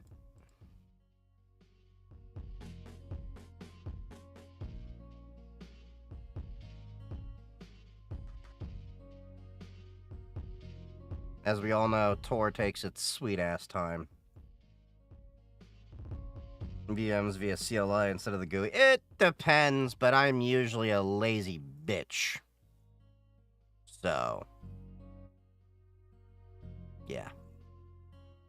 Okay, let's pull up something that might be a little bit more expeditious. Oh, there we go. So, dark.fail. You're torrified right now.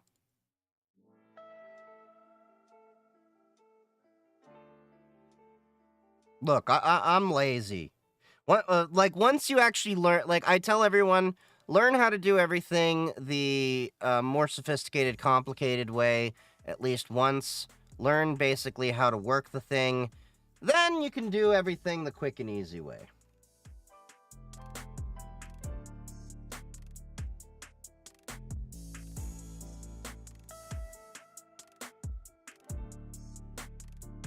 And as you can see, it's torrifying even the system updates.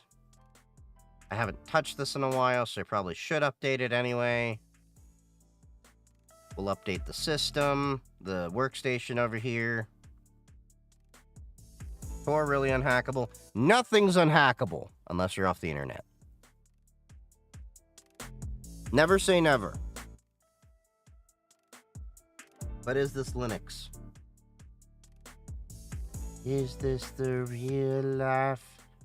Is this just fantasy? Caught in a landslide, no escape from reality. What's the deal with people saying Signal is hacked, unsecured, hacked by Russia, China? A lot of people misreading headlines and everything. Most of the issues that came down to Signal and everything came down to user error. And I think people have the mistaken belief that, Signal is this amazing app, just like, people misusing Tails and all of that stuff, not understanding. Well, let me put it this way. Everything looks like a nail when you are holding a hammer. Okay? Do you understand what I'm saying by that? It's a matter of using the right tool for the right job. Like the Trump administration, with the entire thing of Signalgate, the issue around there was they had the misconception that Signal is secure for government operations because it is a pretty damn secure app. The issue where it is lacking security, as I went deep into, and I'm not going to go that much deeper into it, but if you're really that, curious, I have this thing. It's called a YouTube. And if you go to my YouTube, you can find this video called How Signal Became a National Security Threat. And here's the beauty of it. Not only is it an hour long, we got a lot of things in there. I was trying to pull some clips out of there. I did a good job of chaptering it for you. The Signal fiasco. Why use Signal? Oh, Obama's BlackBerry. Trump's Signal saga. That's talking about the 2017 Signal saga. I've got all this stuff in here. And we even talk about the identity and access management issues. That is the issue with Signal. Let me make this very clear. Signal is a great application for you, me, your family, anyone that actually, wants some personal privacy and all that. I have no issues with if you want to contact me or in Signal or anyone else. I'd complain more about if you were using WhatsApp because of the metadata issues around it. But Most of the issues around Signal have to do with identity and access management because there is no centralized access. There is no way to manage the access, which, like, think about it this way. If you are ever in a business, a corporate business that has a single sign-on, SSO, like with something like Okta, Duo, Microsoft Entra, or such, we have a better idea of what apps you are logging into and have better control over that, and we can add and remove privileges in an instant. With Signal, it is dependent upon you, the user, to make sure that you aren't adding anyone that shouldn't be in the chat and their contact information is correct. Like, I don't know, adding a random ass journalist? Like, seriously. What is happening with Canonical and Rust utils and what will it affect Pop? What's its effect for Pop OS? So basically, GNU utils is written in C, mostly C, whatever. There's a real movement to switch over to Rust utilities. Because Rust inherently, I'm not a coder, so I'm just giving the high-level overview here. Rust inherently has more security and stringent requirements around memory access than C does. So you can fix a lot of memory leaks. You can fix a lot of memory security issues by going to Rust because of the hard requirements built into the framework. So a lot of things are being rewritten in Rust in Linux land. In terms of Pop OS, I think they're going to adopt it because Pop OS 2404 LTS, the next one, we're on 2204 for the stable version, is going to have Cosmic DE, the desktop environment, which is a fork of GNOME written in Rust, which should fix a lot of the issues we have with Rust. I mean, GNOME. GNOME, the foundation, has kind of been for a few years now. So, yeah.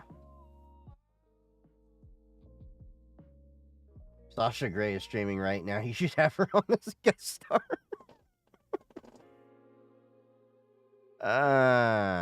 Funny.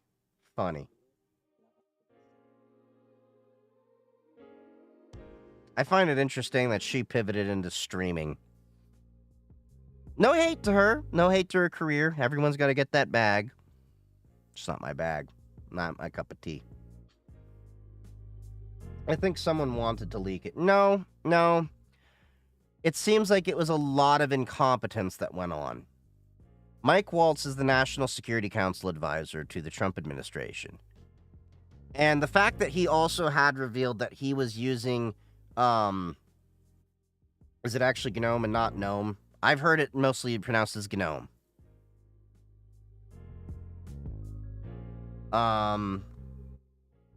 Streamer content nightly. I'm sure you do, buddy.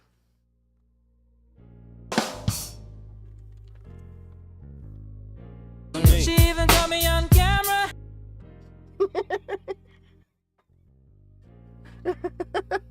But yeah, Mike Waltz, he got caught using a Gmail address for sensitive documents. That was something I was talking about in the Discord shortly before I started on stream. Mike Waltz, Gmail. I plan to go deeper into this on a YouTube as well. Washington Post. 4 minutes ago. Damn it. I hate these paywalls. Was also using personal Gmail for national security work. A personal Gmail. Now, let me make this very clear. Even if he was using a Proton Mail or a Tuta Mail, which I am affiliated with, and if you like them, you can go to the links in bio, I would still be calling his ass out for these kind of things being done with national security. Because they, just like Signal, have the same issues with identity and access management. But not only that... Hold up.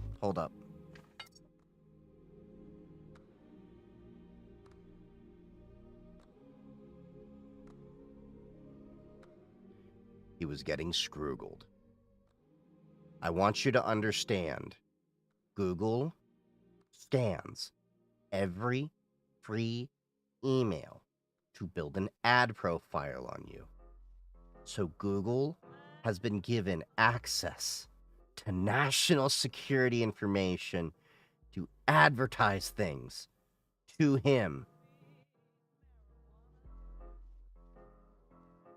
Yeah. Sasha who? But if it was a femboy, where's just a... Oh my god, if you don't know who Sasha Grey is, that just tells me you are, not that old. Yeah. By the way, what do you think of the lighting? I mean, I got new lighting, see? We got left. Hold on. There we go. So that's what the lighting used to look like.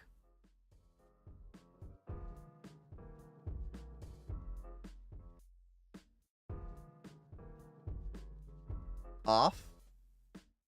On. That's what the lighting used to look like. I now got 3 key lights. Look at that.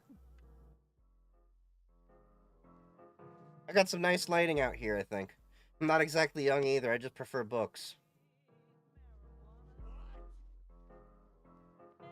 Yeah, I guess some people are that way.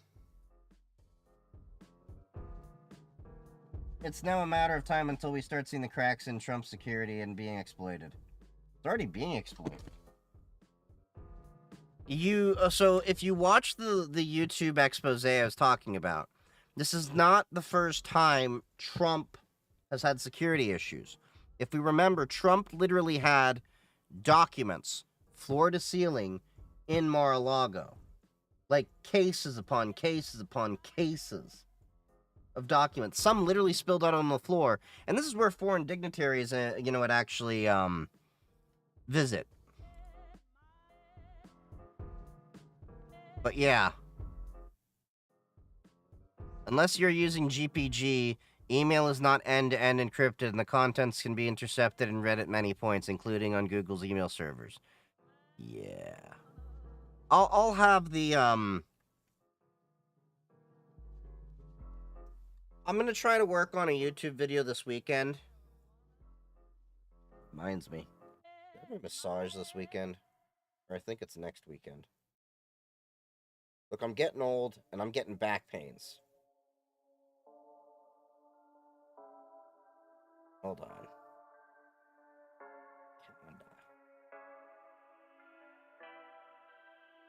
Nope. Nope, it's 2 weekends from now. Okay, so I got time this weekend. I'm gonna try to, get together and put together a, expose. Well, not expose, but it's gonna talk about the email issue there. And we're gonna be piggybacking on, the Signalgate thing.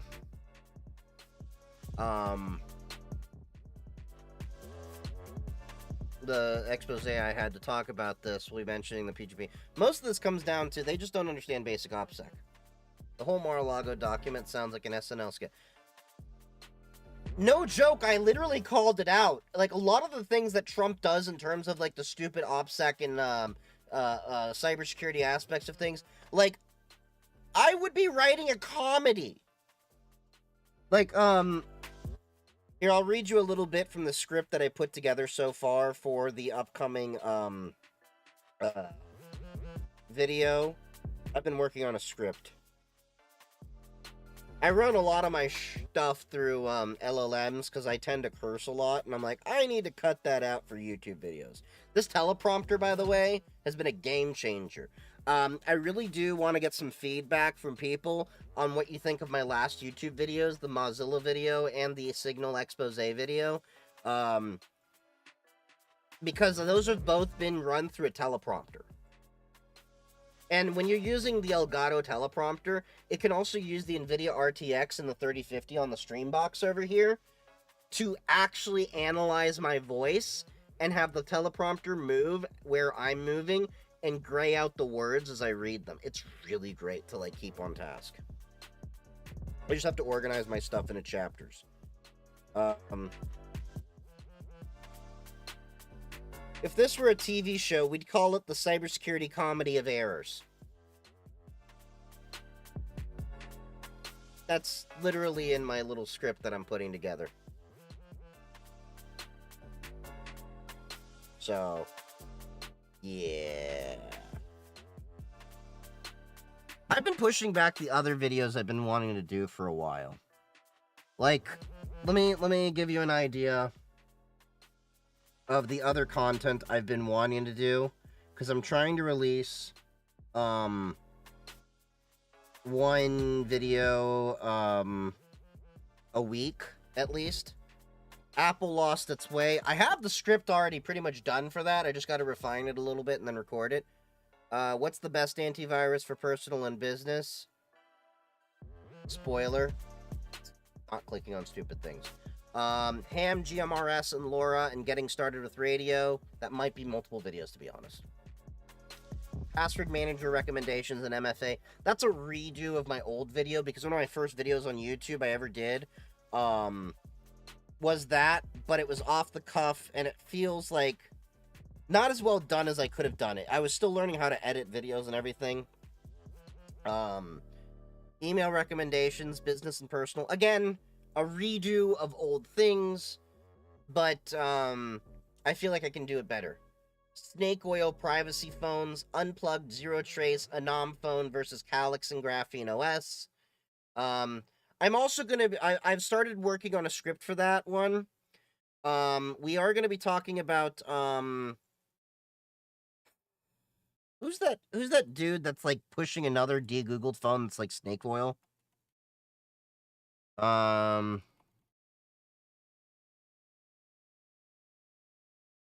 Braxman.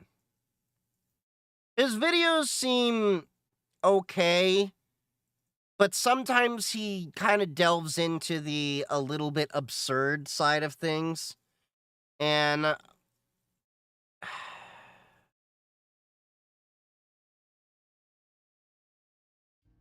he released this phone, and I was looking into it, and it doesn't seem to be a great phone. It seems to be a really, really low end phone.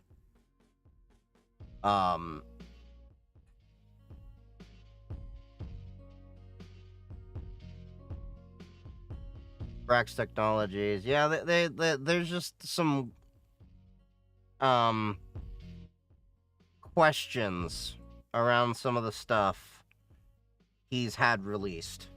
Yeah, the Brax 3 phone, it feels like snake oil to me. It really does. If I remember, it's just kind of a rebadged phone. Like, he's advertising it as like this $300 phone, but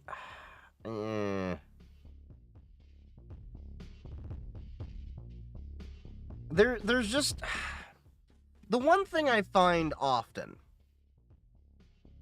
with a lot of there's a lot of people that take advantage of privacy tech, because the problem is there's a lot of people that want to be more private and have the most well of intentions to do so, but they're very ignorant of the lot of things out there, and therefore they get taken advantage of. And that's what I'm hoping to educate people on. I want to give you the tools to understand how to protect yourselves. And it really irks me that a lot of people sell out for a lot of these different things. Like, just so you understand, out of all the different sponsorships and affiliations that have come down my way, I think I turned down close to 95% of them. I don't need the money. And the companies that I do associate with are the companies I've actually worked with and I've tested their products and I've used them, and I'm like, this actually has applications here. I've dealt with Doppler, I've dealt with Proton, I've dealt with Tuda, I've dealt with, Delete Me, companies that I've actually used their products and tested for a while. And that's why, like, some people are like, what's taking so long until you release a review on this? And I'm like, I don't know where I feel about it yet. I need to give it some real world tinkering and everything. What do you think if I took a 3G cell chip out of a Nokia 3310, replace it with a low band LTE or 5G? If you could do that electronically and make it work, that would be awesome. The Nokia 3310 was a pretty solid device, don't get me wrong. However, what good would a Nokia 3310 be with a 4G or 5G? Because if I remember the 3310, let me make sure. Is that the brick? Gonna start soldering soon. Go for it. Speaking of soldering, I've been testing and reviewing this Fantic cordless soldering iron. I do have it in my TikTok showcase. So far, it's not bad. It's not the best soldering iron out there, but we're not talking about a professional soldering station or anything like that. If you're looking at a great soldering iron to start out with, I would definitely say you can't go wrong with these two choices. The Fantech cordless soldering iron or the Pine Sol. You're in good hands either way. The Pine Sol, of course, it's $20 for the device, and then you're going to want to get the tips, and then you're going to need to get a soldering station, and you're going to need a power for it for the USB-C, at least 30 watts, all of that. I think either way, you're in good hands. But if you're just starting out for $50, this is not too bad. It's got the little, station with the little sponge you can use to clean your tip. The only thing I would recommend on top of it, get yourself some helping hands with good light. Get yourself some ventilation in the area. You're going to probably want a carbon filter with a fan to suck out the fumes and everything if you're going to do plenty of soldering. You're going to want some no clean flux and a tip tinner and cleaner. You can get these... Hold on. I think I have my tip tinner attached to my helping hands over here. Yeah. I have this little tip tinner over here. That little lip gloss size thing. You just stick your soldering iron in there. It helps tin the soldering iron. And these helping hands work out really well. This has a little LED USB light in it and 4 arms. It's great. You're going to want to get copper desoldering braid. You're going to want to get some good solder. You're going to want rosin core, ideally, to start. But I like silver-bearing solder. It just seems to be a little bit more conductive. And then, yeah, practice. Get yourself some soldering kits and all that. You can go check my showcase in TikTok for some soldering kits I've bought to... tinker with and just get things to practice with. But once you do a couple of soldering projects, you can get the hang of it pretty damn well.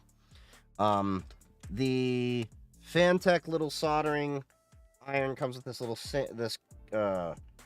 stand, and of course you have little tips over here. It's not bad.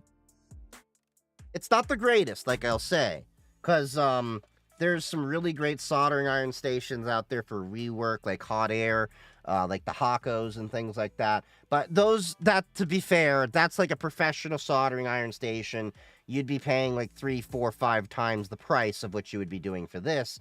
And that I would only recommend when you are seriously doing a lot of soldering, like cell phone repair, computer repair as a business, doing it regularly.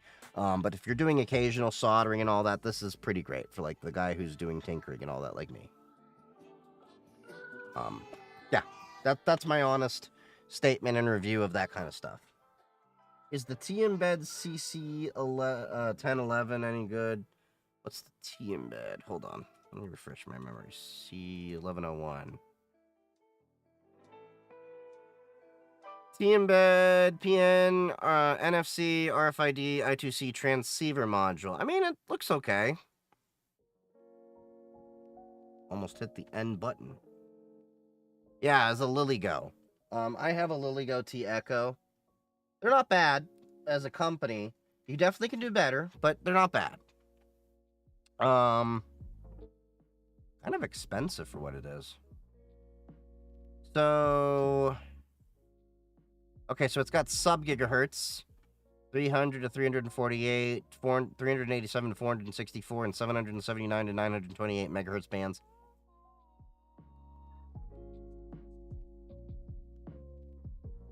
Hold up. I just want to check something.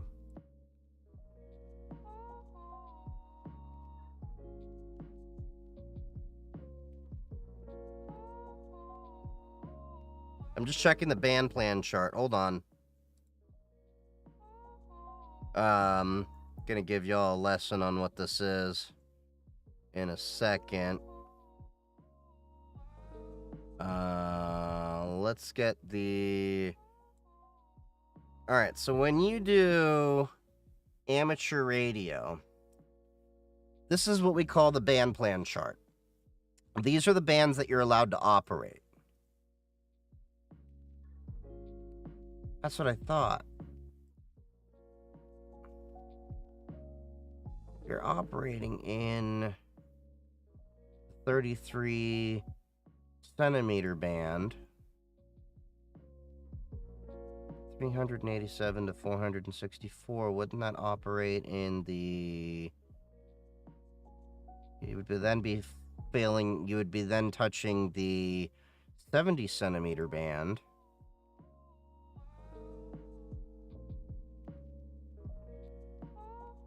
I mean, as a device, it's okay, but technically speaking, I'd be careful.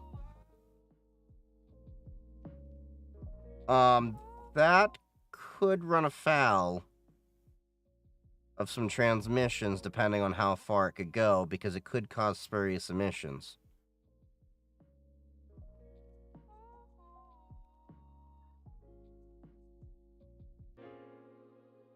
I mean, overall, it's an interesting device, but I find it kind of weird they did that. Oh, someone told me about the T-Embed C1011. I mean, for NFC, RFID, it's interesting, but... Now you got me wondering. Would this interfere with ham radio operations? Potentially.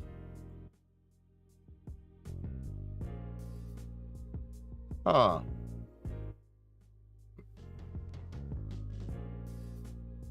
Geographical and power restrictions apply to all bands above 420 megahertz. See FCC Part 97303.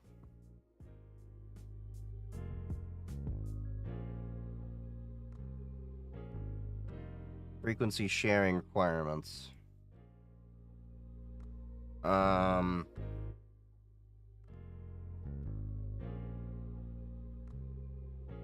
Okay.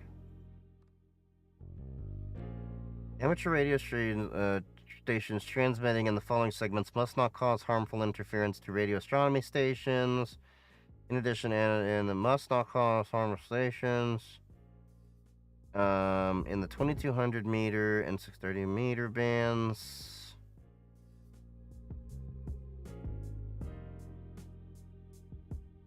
Let me put it this way. The device itself seems okay, but I will tell you straight out, if you start interfering with someone's ham radio equipment, you better play nice with them.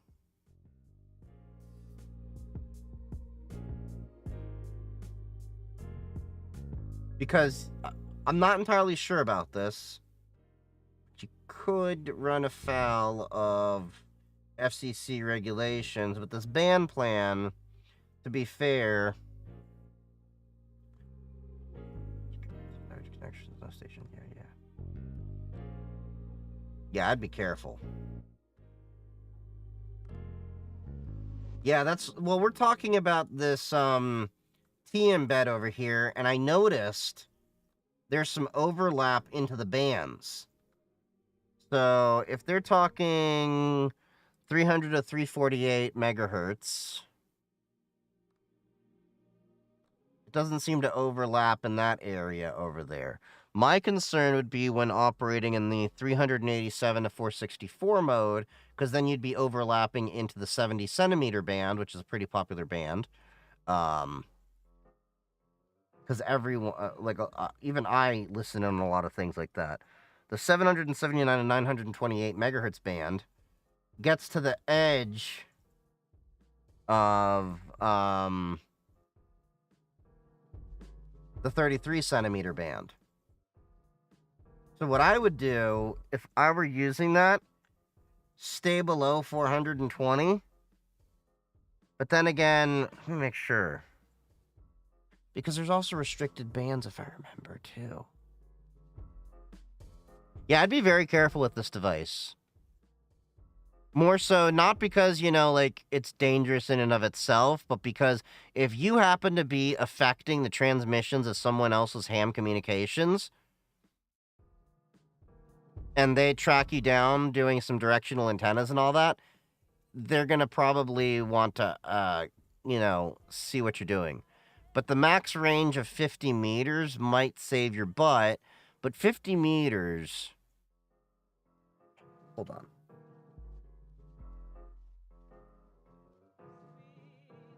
Make sure. 50 meters, 2 feet.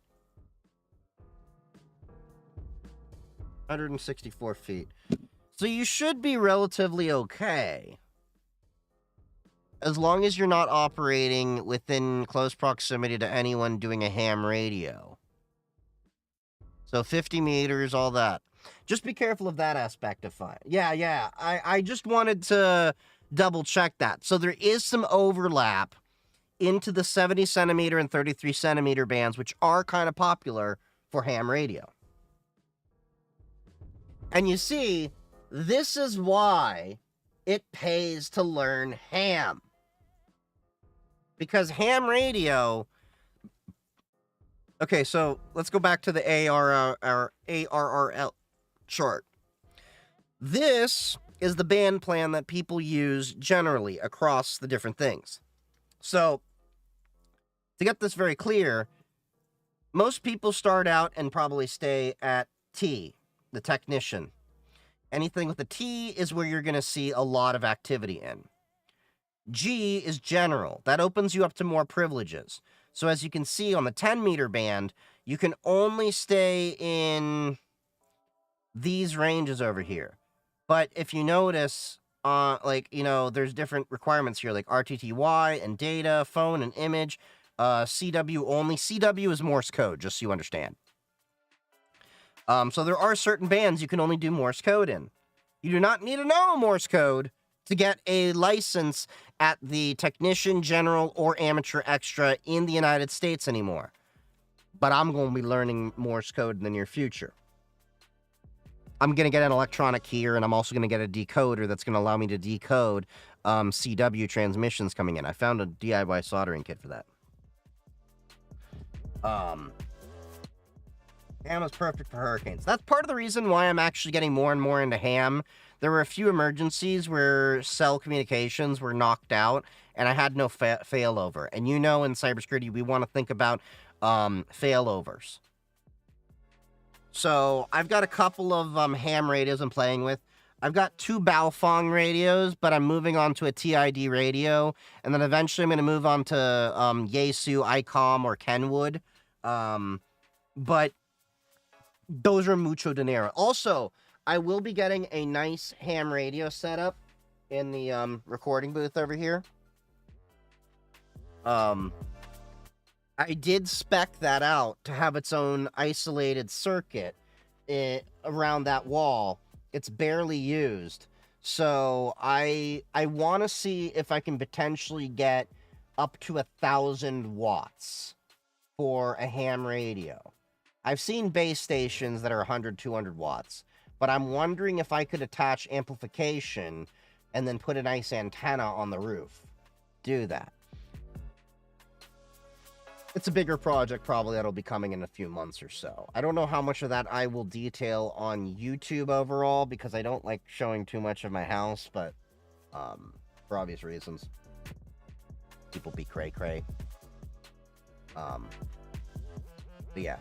Should try to get a license in Anguilla. Yeah, you definitely should. Ham radio is, I think, something everyone should try getting more into. And a lot of the ham radio people are, it's an art that's starting to lose a lot of the cool factor. And I really think we should carry on that art. I've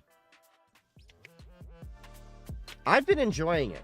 I think it's a great accessory to learn when it comes to cybersecurity. If you're in networking and you want to learn more about how Wi-Fi works and everything, you learn a lot about radio and how frequencies propagate and everything.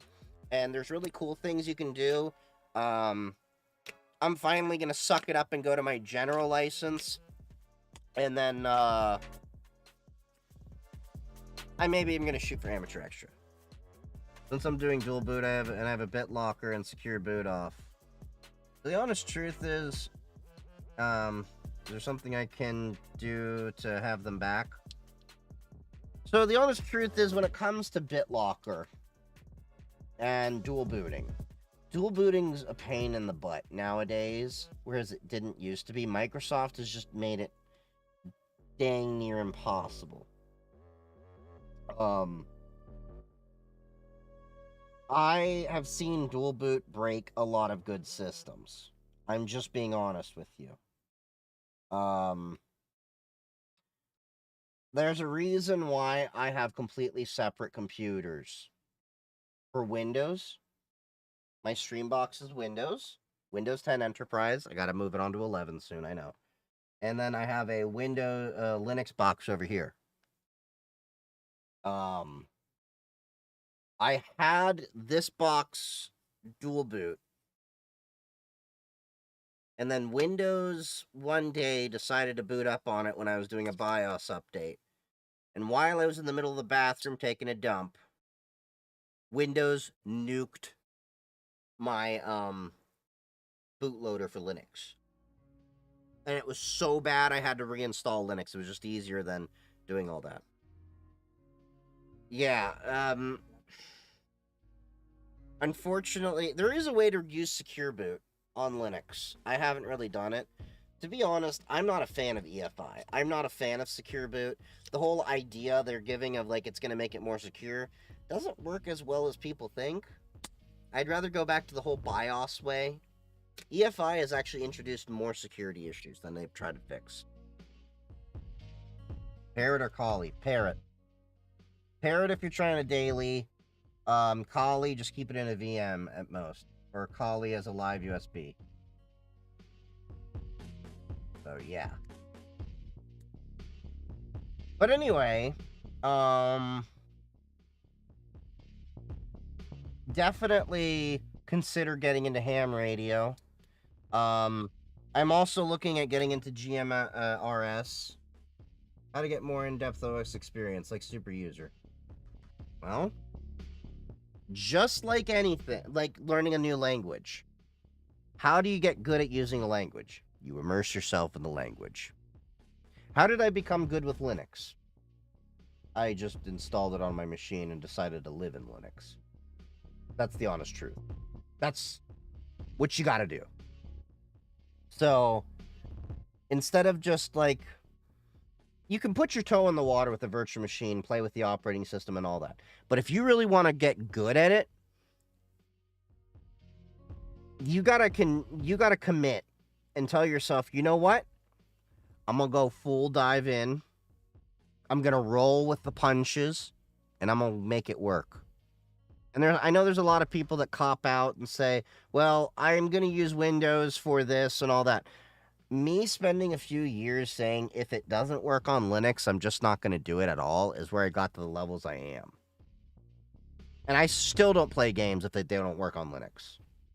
I've returned so many games on Steam because they didn't work on Linux. Not as many as you would think. I've probably only done like 10 in the past year. And a lot of those were like games I didn't really care about. Would I need to use Lux or like Veracrypt? Two different things. Lux is built into Linux, so I use Lux. I also use Veracrypt, but Veracrypt is file container storage. I want to switch to one of the stable Linux systems. Pop OS. System 76 makes Pop OS, which is a fork of Ubuntu that works really well. I've tried many other Linuxes out there, but I keep coming back to Pop OS as a daily driver. For like, by daily driver, I mean like everything works on it. I can game, I can do my video editing and everything. Now for a security everyday one, CubesOS, but CubesOS you're going to have to make some sacrifices because of the way the system's architected. But it's a really interesting operating system to deal with. But I don't recommend that to new users.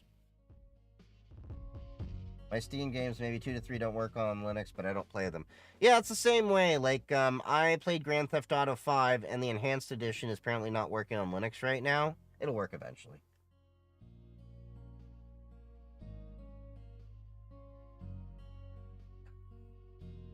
And we're going to take a quick break for a second. Nature is calling. Y'all are going to see a BRB screen. You're not going to miss anything. So I will be right back while I go hit the head. All right, give me about 2 minutes.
Okay, and we're back.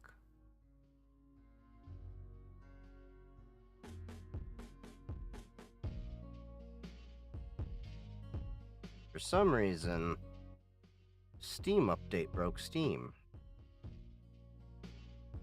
That's fun. I'm just reinstalling it quickly.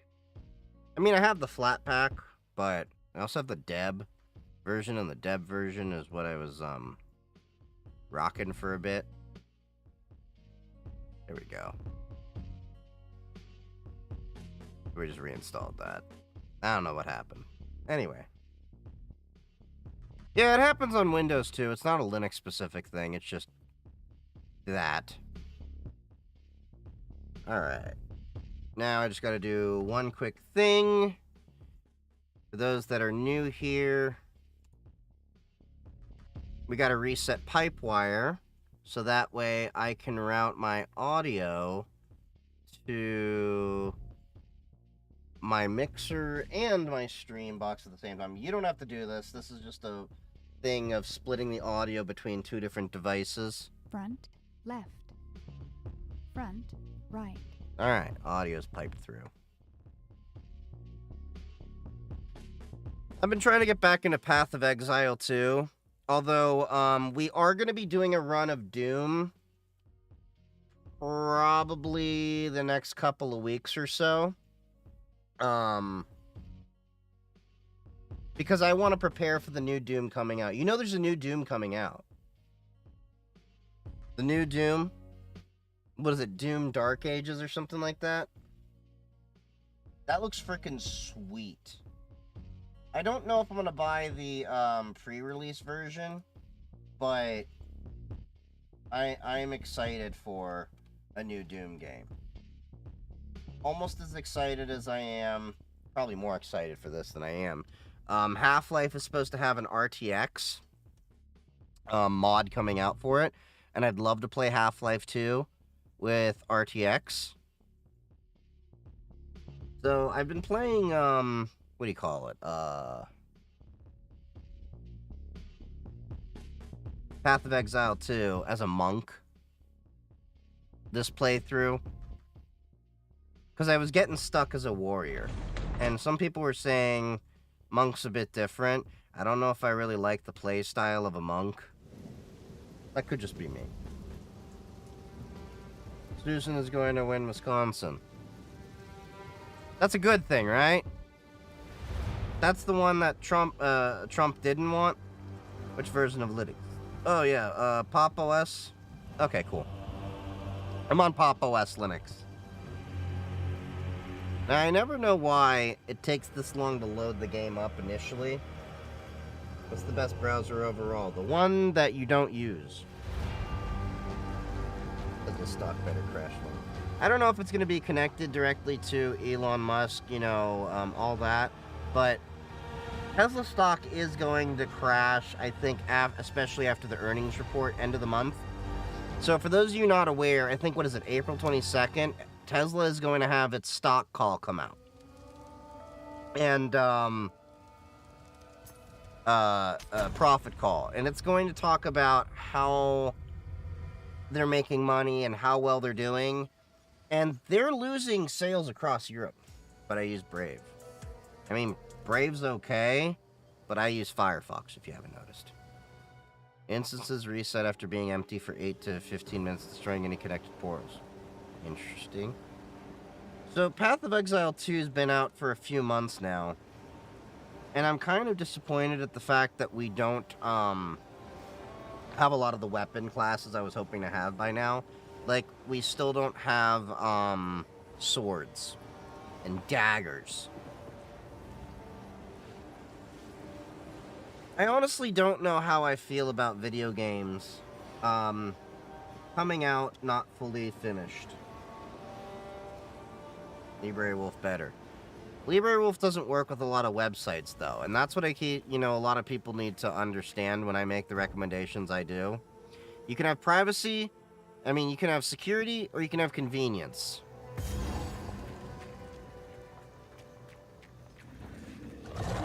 I have LibreWolf, but the issue is it doesn't really... I had to remember my buttons.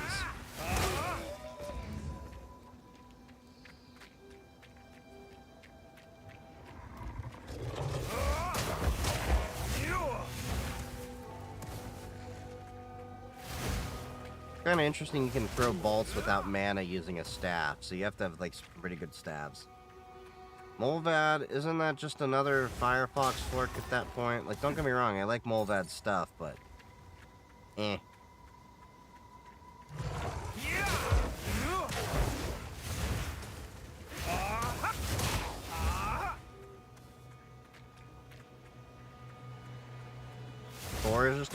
protocol. It's not a browser. I think I proved that with the virtual machine that, you know, was running everything over Tor.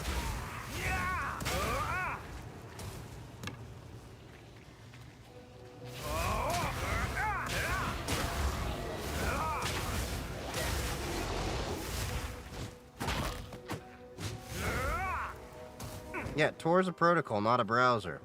You can run things over Tor. You can run entire systems over Tor. The fact that you brought up Tails earlier should have been an indicator that, no, it's not a browser. There is a browser called Tor Browser that has Tor built in natively, but Tor itself is not a browser. It's a protocol. You can run Tor over Brave. It's built in as an option.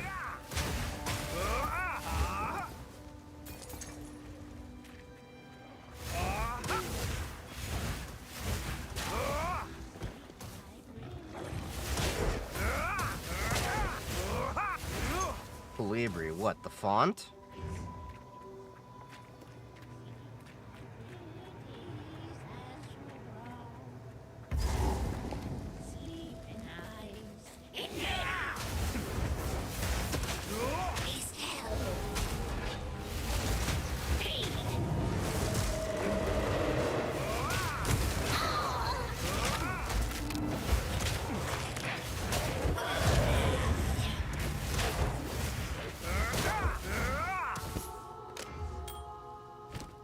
Not even a challenge anymore.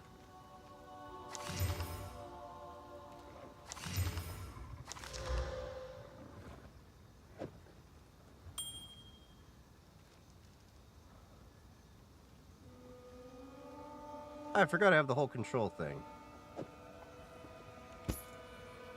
Energy shield of 20.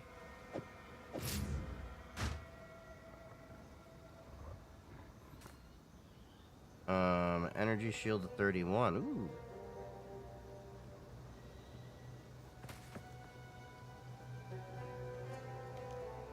Hold on. Okay, I see.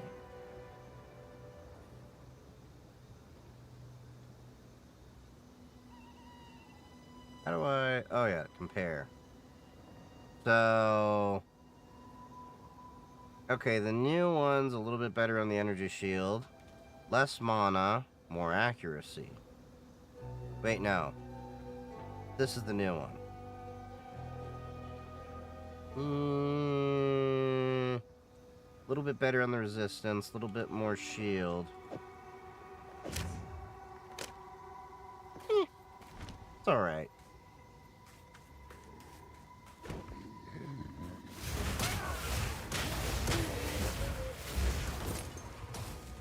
I will need to be working on some better items. Tails is an amnesiac OS that's mainly built to be on a live USB so that you can go from system to system that you don't really trust. Think like you're Edward Snowden on the run. People overhype Tails because they don't understand it. If you're using the same machine over and over, Unix is better because it's more hardened on keeping everything over Tor. But yeah, it's just an operating system that runs over Tor. It's not really that special.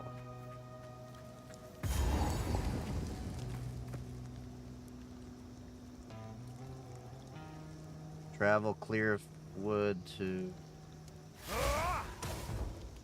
Okay, cool. The stripped down browser, LOL, it was a joke of a good, joke one. Oh, okay. What's your opinion on Ryan Montgomery? 0 Day? I've talked to him a little bit. He seems like an okay dude.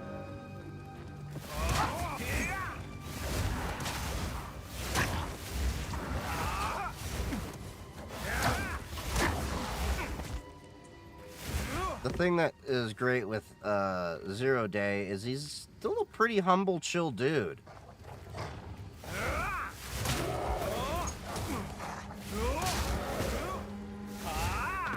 The problem that you find in a lot of this business is a lot of the snake oil people basically are a little bit smug, and they oversell a lot of their, What foulness dwells here?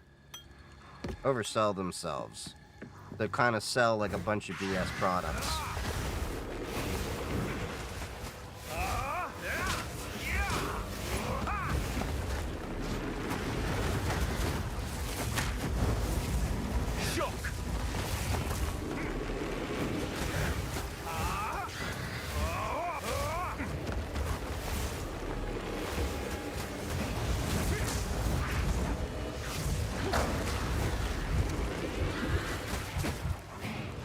Fucking A. Come on. Leaflets say that the fields die forgotten. Which? Why do y'all keep mentioning BLE Shark? Obviously, I'm just not talking about it. And right now, we're doing games. And a little bit of, talking tech. Ooh. Oh, so I still got a more powerful staff. Reminded me I need to hop back into PoE too. Yeah, I've been enjoying this game. Okay, so we need... Was ist dies?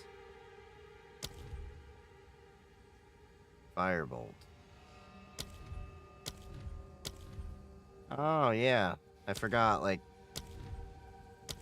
There's little things. Supported skills have 25 faster.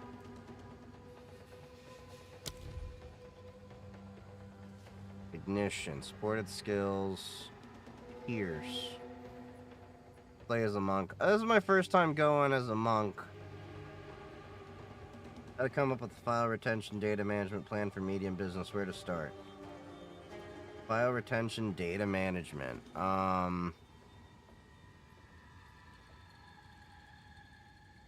Talking about, like, managing backups and all that kind of stuff. Sorry, my brain's fried right now on, day, all the stuff I've been dealing with in tech. Supported attacks deal with lightning infusion. Okay, yeah, so, 3, 2, 1. 3 different backups, 2 different mediums, one of them off-site. You'll probably want to look at version controlling different things as well. There's ways to do that in, what is it, shadow copy in Windows and stuff. Of course, you'll need lots of storage, too, for that kind of thing. But, yeah. On killing a shocked enemy with supported skills. Has extra lightning damage. Supported attacks deal 50% less cold damage. Oh, I forgot about I have Contagion. And Spark.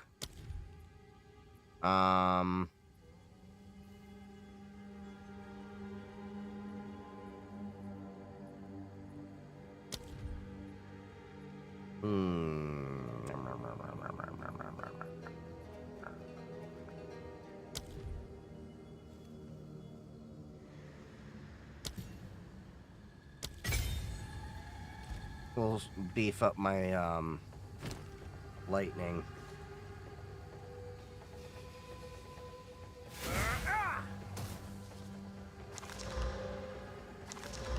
Is Synology good or Backblaze? I use a Synology with Wasabi S3.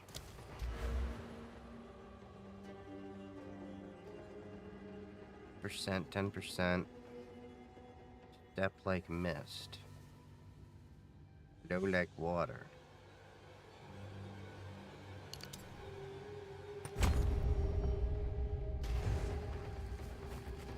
I don't know who that is. Sloppies S3. I haven't heard of Sloppies, but S3 is a protocol that is used for a lot of file storage. You've got AWS, you've got Azure S3, you can build your own S3. I use Wasabi for S3 buckets. It's inexpensive. I think it's about $7 a terabyte, give or take. But yeah, S3 is a good backup. You can use Synology NASA's Hyper Backup to create whatchamacallit? an off-site backup. You can even set it up to different places. You can use a Synology to clone to another Synology off-site and then just set up VPN tunnels between them.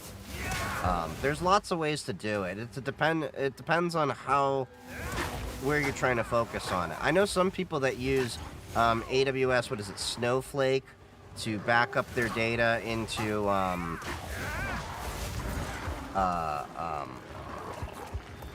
ooh, what is this?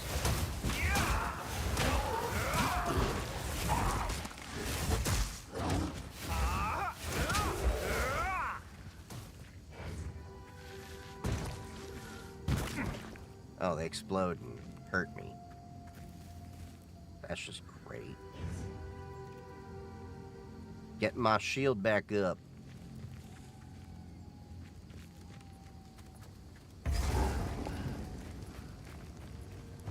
We'll go into the Grim Tangle. Trying to write this all down. Yeah, there's a lot that you pick up over time. I won't be getting through here. For now.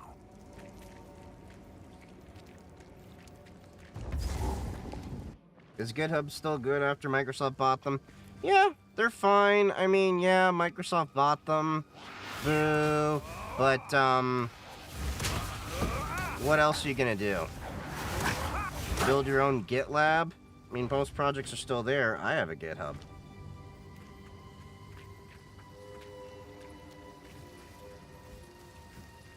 So I guess Monk isn't as bad because you can build up shields and everything. Google's confirmed Android Authority that development of the Android operating system will soon happen, fully happen in private. What's this mean for the future of Android? See, I fucking called that Android would do this shit. So the question is, are they going to do Android entirely as a private thing? Feel the shock! Or are they going to, what's the word? Keep the Android open source project, and then we're going to have to build off of that. Either way, it's not great, and we may have to see forks of the Android open source project. That is granted if the licensing allows it, in order to keep development going. It may require, again, this is all theory right now because we don't know, that you'll have to actually get licensed by Google to make Android phones. And they're probably doing this in an effort so that you have to still support the Google ecosystem, which is driven mostly by what? Ad revenue. Custom ROM still be a thing? I hope so.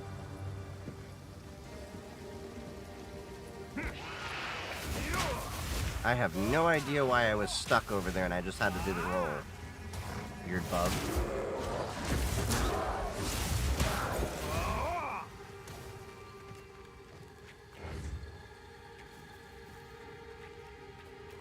It's kind of a different play style to be playing as a monk. I'm used to like warrior classes in Diablo and everything.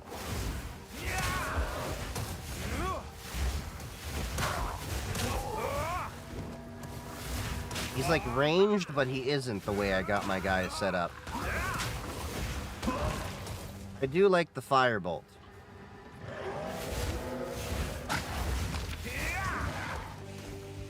It'd be kind of cool if I could, like, throw lightning bolts eventually. Looks good. What game is it? This is Path of Exile 2.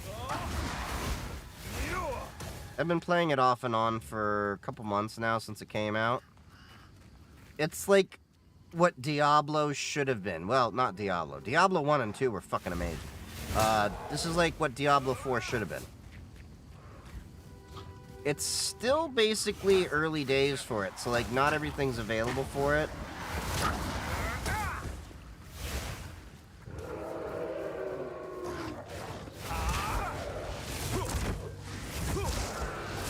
Yeah, I feel like Blizzard kind of phoned it in when Diablo 4 and are just kind of living off the name. And you can tell they got kind of pissed by the way people were loving on Path of Exile 2. So I never actually played Path of Exile 1. I heard great things, and then I was like, should I play it? And then, like, people were like... And then Path of Exile 2 came out, and I'm like, let me give this a shot.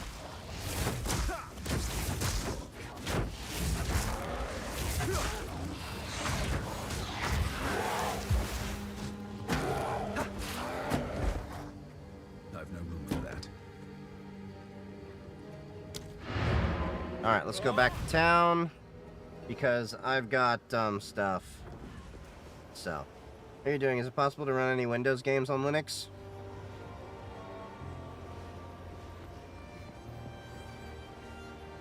She even caught me on camera. What do you think I'm doing? You can play a lot of games on Linux. The only issues that I've run into are, Now this won't kernel level anti-cheat. This is Pop OS Linux. Okay, so we still got all the goodies from,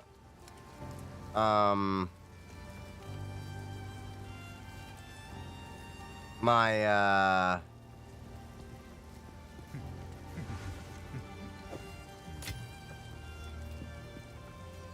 other character. I worked pretty hard as a warrior, as you can see.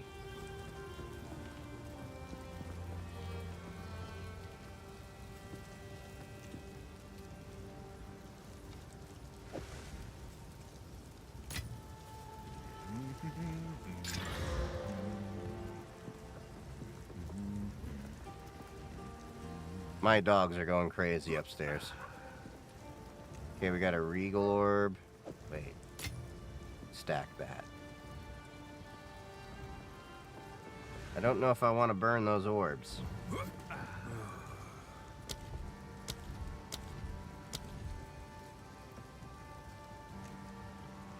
Alright, let's see. Controlled destruction. Supported deals with hits and ailments. Pierce projectiles from supported skills. Pierce an enemy.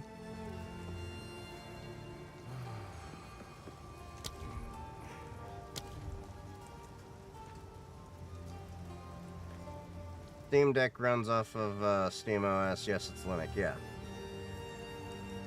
I think FC25. What's FC25?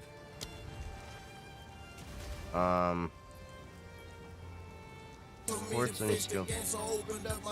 Hey, thanks for the follow, Rule Spider. Do we want to do Pierce? We'll do Pierce. Hello. Please, take your time. That's why I have so much gold, I just realized, because I, had that left over from my other character. I will treasure it. So I could easily go back in to farm,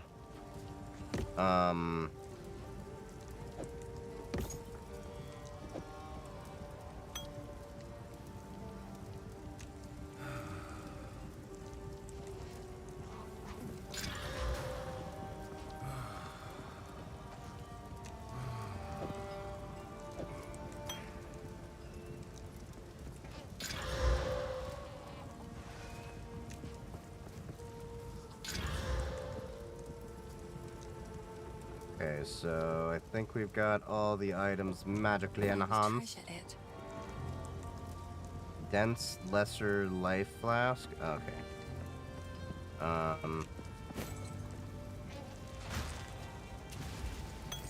will treasure it. Stay safe. You treasure it, but it seems like you sell my stuff. Gotta watch the stream recording later. A Trump admin used Gmail. Yeah, we talked about it a little bit. I will have a deeper YouTube video about it, hopefully recorded this weekend, and I hope to have it up Sunday. No promises. You know, I get to be busy because it's life.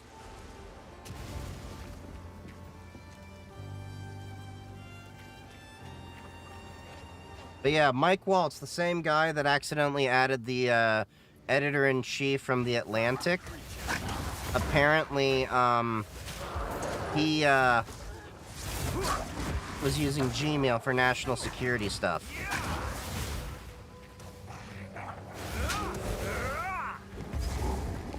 Checkpoint activated. Woohoo!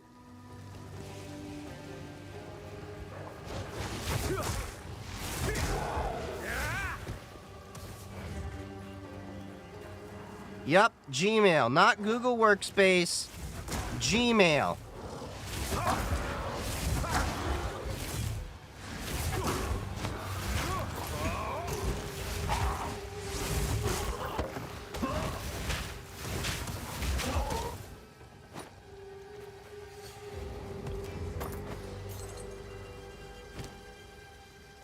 A tense crossbow. Ooh, I'm gonna have to salvage you. I got a belt. I now can hold up my pants. Yeah. Had to turn off profile performance from standard to light. For what?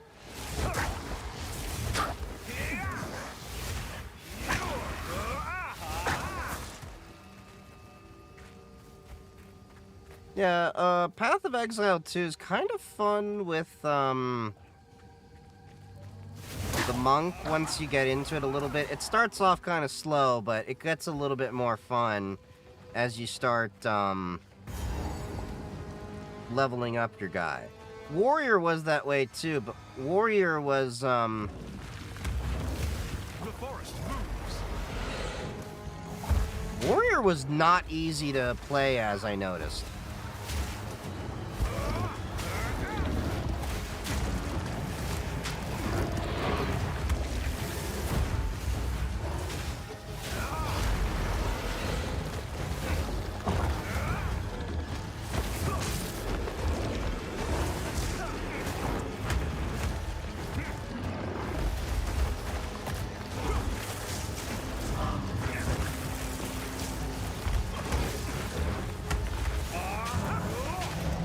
Yeah, I'm gonna stick to just shooting you with little fire bolts, because you seem to like getting your ass lit up. I best not tarry if the trees here behave like that.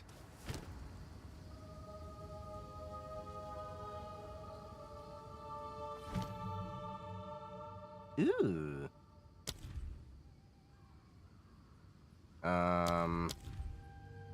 Elemental.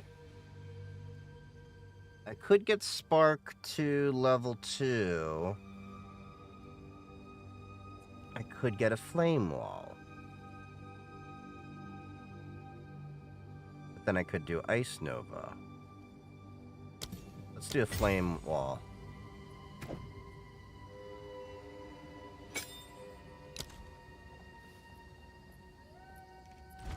No, this is Path of Exile 2. I actually like this a lot more than Diablo 4.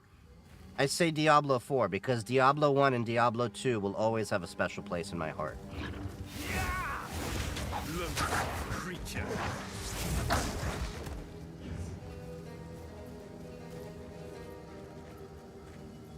I bet they have nuclear war codes on post-its too. I wouldn't be surprised. This game feels like Diablo 2 with the right to be goth about it. It's kind of crazy. Oh yeah, this game is insane. I've gotten pretty far as a warrior, but then, like, I was running into roadblocks with certain things because it's really tough to play as a warrior. I got pretty far into the game until I was like, yeah, this is hard mode. Then I was talking to people, and they're like, yeah, it's a little bit easier if you play as a monk. They still don't have all the content available, because if you notice, like, when I went into the, engraved gemstones and all that, swords and different other weapons aren't available yet. But everyone seemed to, like, really love the Path of Exile 1, and they let you carry over stuff from Path of Exile 1 I didn't play. Don't know who else is stream gaming. Not just any gaming, gaming on Linux. If it don't play on Linux, I don't play it. PoE2 is going to be really nice on Friday. Yeah, that's why I'm, like, leveling up on this now and getting into the monk level, because I'm just prepping for it.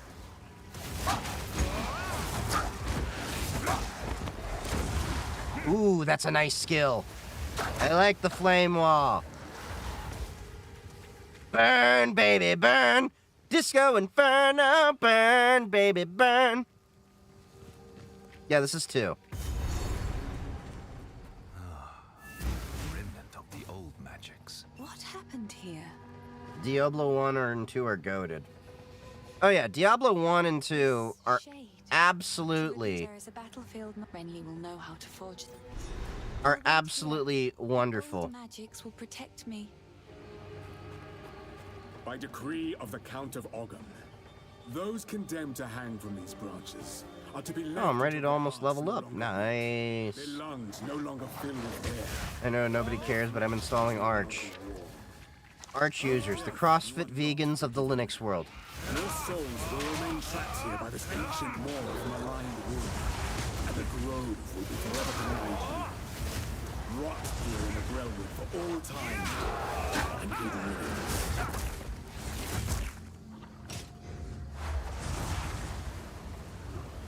Run towards me, bitches.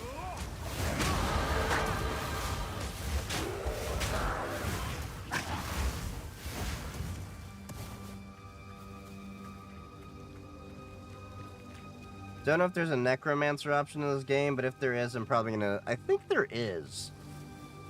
I could be wrong. I didn't pay attention much. I wouldn't be surprised, though, because they have, like, all sorts of classes. Or I think it's maybe you get a sorcerer that is... you can make into a necromancer. Creature. I could be wrong.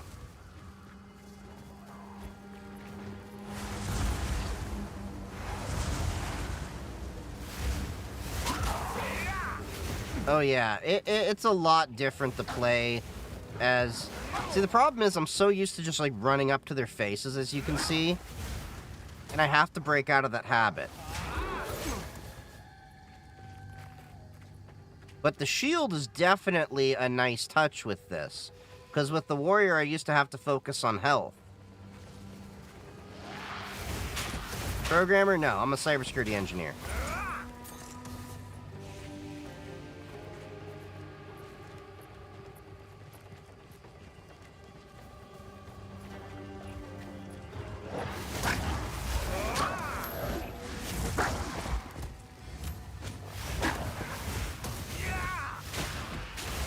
You can't hide from me. You're not the gingerbread man.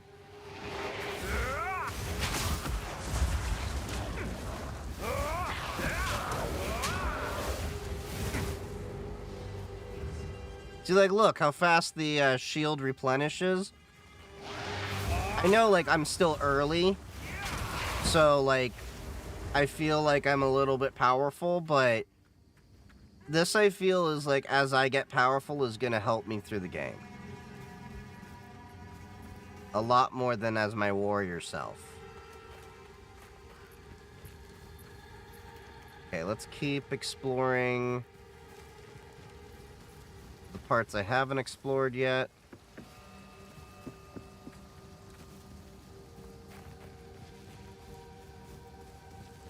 By the way, this is the game that Elon Musk got called out for that he was not that good at.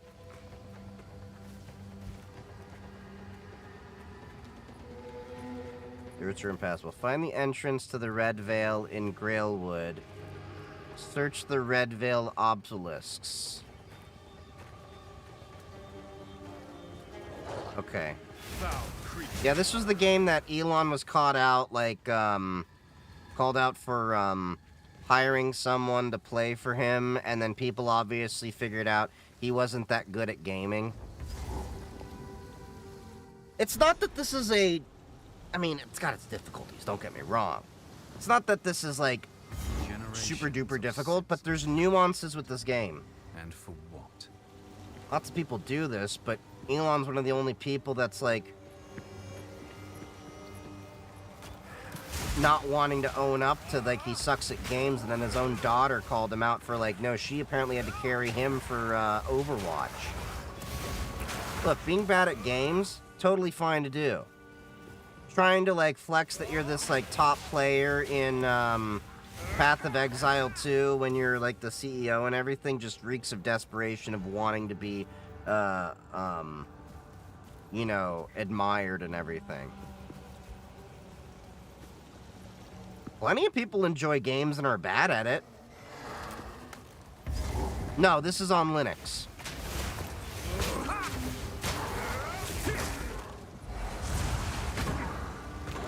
We are playing on PC. I only do PC gaming. Okay, we got the obelisk of rust over here. The obelisk.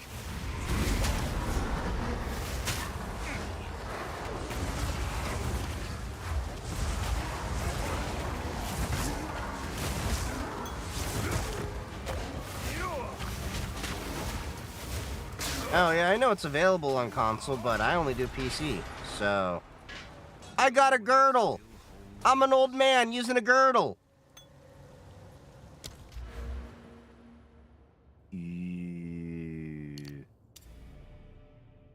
I got movement speed. I got skills, son. What you gonna do about it?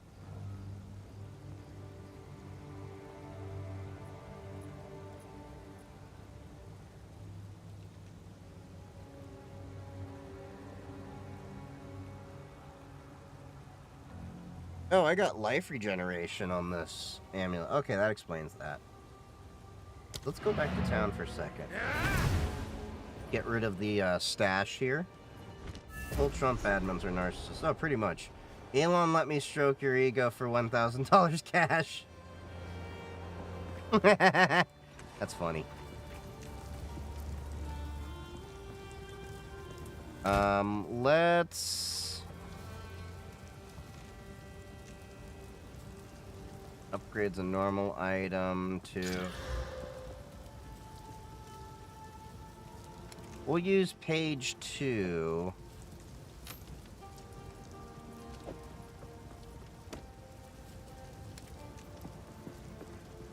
We'll use page 2 for my,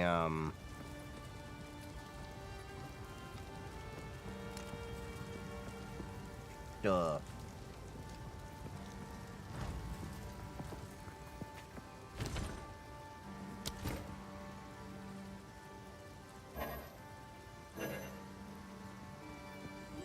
Salvage items with quality or sockets for quality currency or artificer's shards.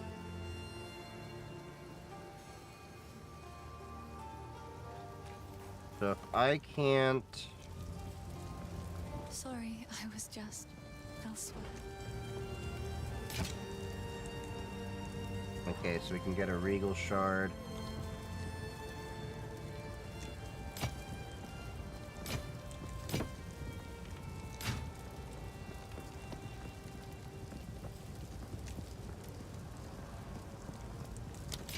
We'll get some shards.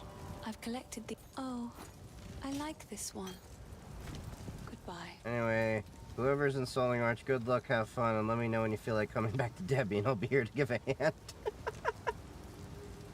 I worked in the field, I have no experience working on Cybersecurity Plus. What you recommend? Getting experience. That is the most important thing overall. As I tell everyone, you need to probably have a year or two of experience before, people will consider you for a lot of jobs.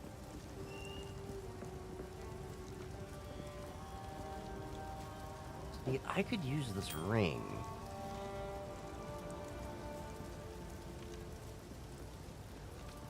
Or...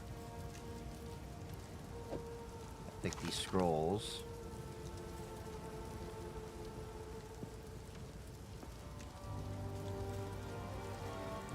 So I'm gonna save these 2 rings over here for when I level up. That's a level 20 ring. That's a level 8 ring. I'm currently level 6, so I can use that in 2 more levels. How does one get experience? You need to start off by understanding you're gonna have to probably start, you know, embracing the suck. I do have some YouTube videos, by the way, that help you The obelisk. help you out with this. I think it's called Do You Need College or what is it called? Do you need college or certifications to get into cybersecurity or IT? I think that's what it's called. That video covers a lot of it. Home labbing, internships, starting out with basic IT jobs like help desk and all that. Some jobs will probably want to get like an A+ or something, or at least like a college degree, but you don't necessarily need a college degree. Take it from the guy that's been in the field for a few years now. Really doesn't have a college degree, except for one from ITT that's kind of a BS degree. We all know that. And I fell asleep through most of those classes. It's not that much value. Just being honest. But I only have one certification right now, CISSP. That's my only cert, and I just got that in October or so. Yeah, that should help you out, but just know that, you know, those certs and everything, they're nice, but you need to know more about the application of knowledge than being able to pass a cert. So that's where home labbing, making a blog of your different works might help out. I cover a lot of this in the YouTube video. I made it like, what, 3, 4, 5 months ago? I have a YouTube channel with a lot of great content. I've been working on education and all that kind of stuff. Yeah, I got most of my experience and knowledge through home labbing. I built my own pfSense firewall and, you know, I've got like 15 VLANs in my house, 4 different, access points.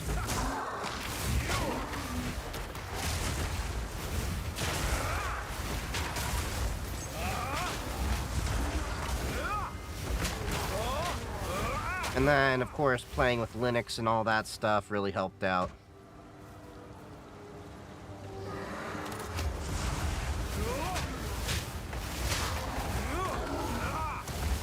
How does one get into the cybersecurity field?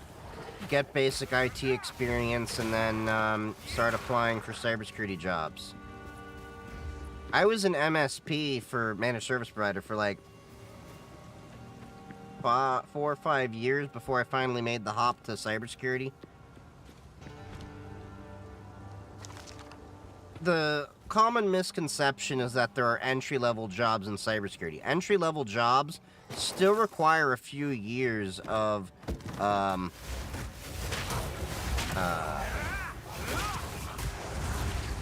IT knowledge, whether it be networking, which is how I went up, or you know, coding, things like that.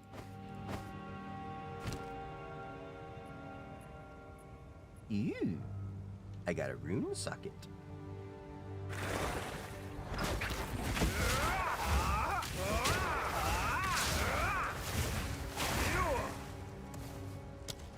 Let's go back to town. I got my inventory full. Thoughts on vibe coding. It's a thing.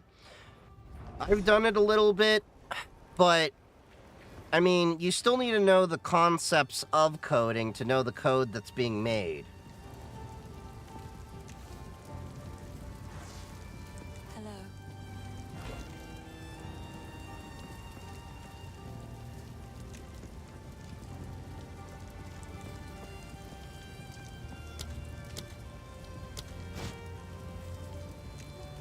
Okay, so let's see if I can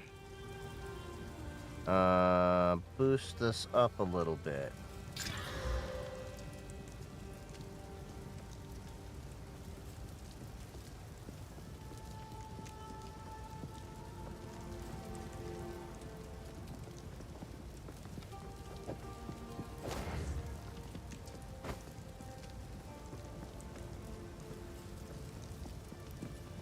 Vibe code trying to beat one. I hit a wall. Vibe coding is a great start. It's fun. It's fun. It's just a chubby penguin.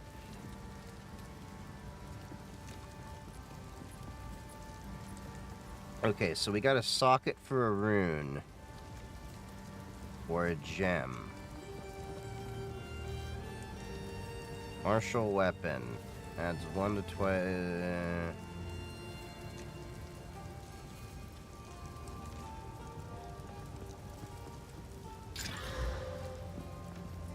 Okay, that ain't gonna do shit. Martial weapon, armor, 12 resistance. 20% increased armor, evasion, 20 mana.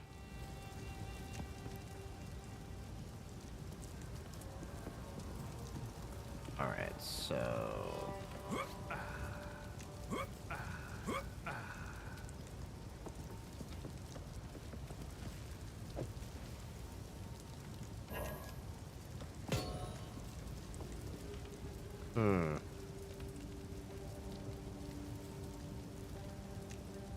How can I get that?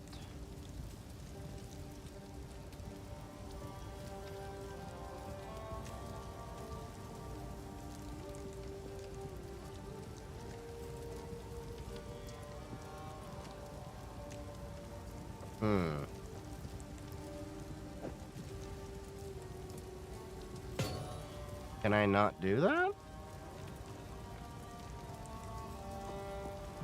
Am I not the level enough to do that kind of stuff? Bummer. Is there a lot of hackers and cheaters in Windows or Linux? No, there's just a bunch of stupid people everywhere. It has nothing to do with Windows or Linux.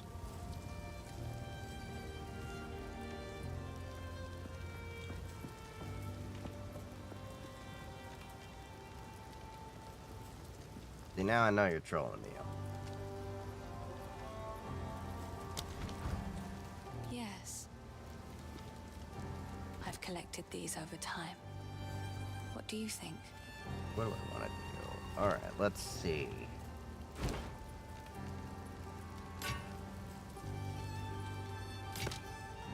I think it's mostly competitive online shooters I think I'm done with. Well, yeah, in general, people just get kind of dumb with it. I don't understand why people want to cheat in games. It's just I've collected these over time. What do you... Another for my collection. Thank you. Stay safe, if you can.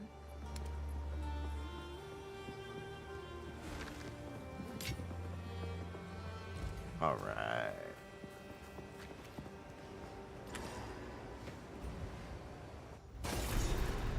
There's the obelisk. Where's the obelisk? There, wolf. There, castle. Lightning!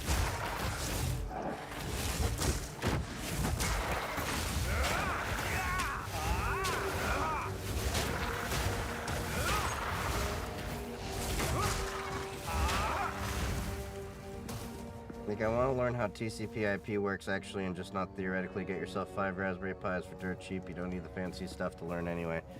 This is true. I learned with used computers that I just repurposed into little Linux boxes and servers. A lot of them were secondhand from my days working in a managed service provider. So computers would companies would cycle out machines, and then I would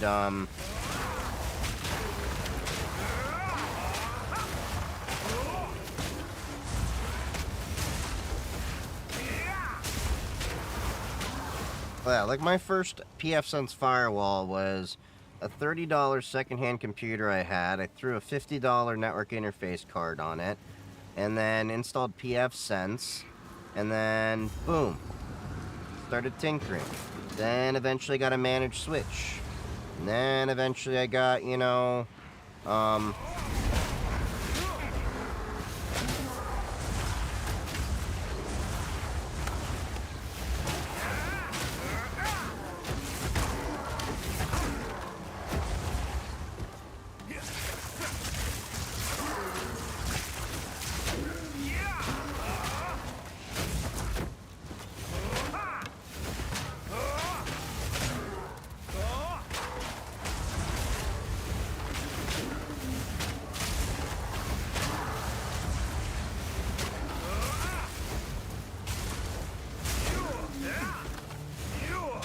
what keeps trying to electrocute me?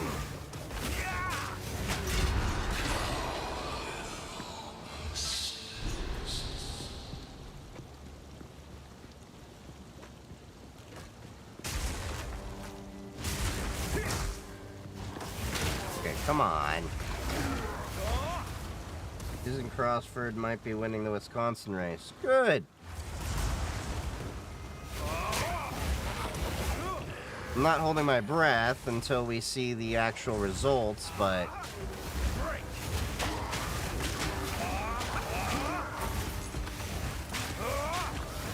I think right now you're seeing a lot of people rise up and realizing just how much Trump is effing up everything.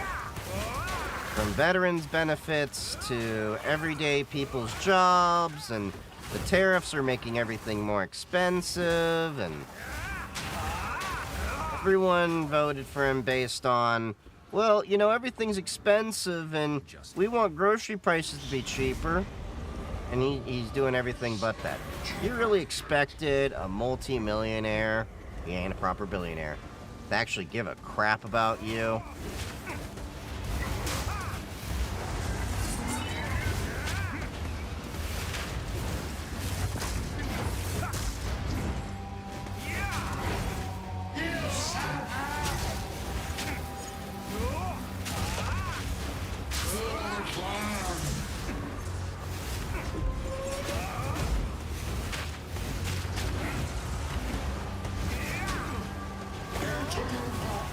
Oh, this is Path of Exile too. Surprised you haven't heard of this. It's really great. I love this actually a lot more than I did Diablo 4. Diablo 4 just felt, I don't know, not nearly as challenging.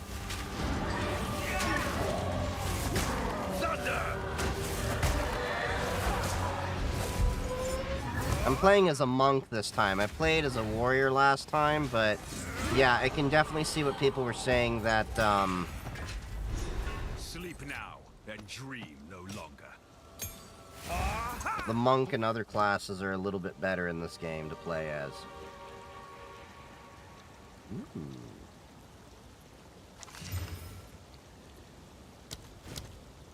I got a better stuff. Nice.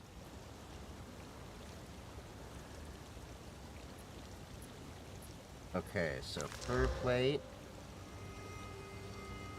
Nope. Cool. It ran by the people or gov. Wait, what? You don't get rich and stay rich by helping the little guy. Path of Exile 2 by far. I would have to say this is a much, much better game.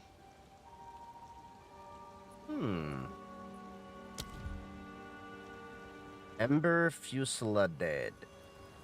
Fusillade. The Orb of Storms.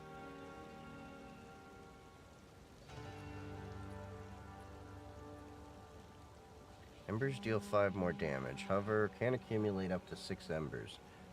Frostbolt. Orb of Storms. Chains 3 times.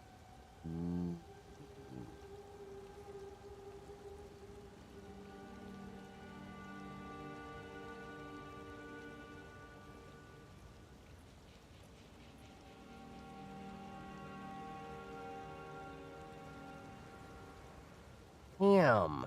It's hard to pick which one you want. Some of these look so great. Now, as you can see, if you go through, some of these classes still don't, have... Ooh, I forgot. I have a Colt.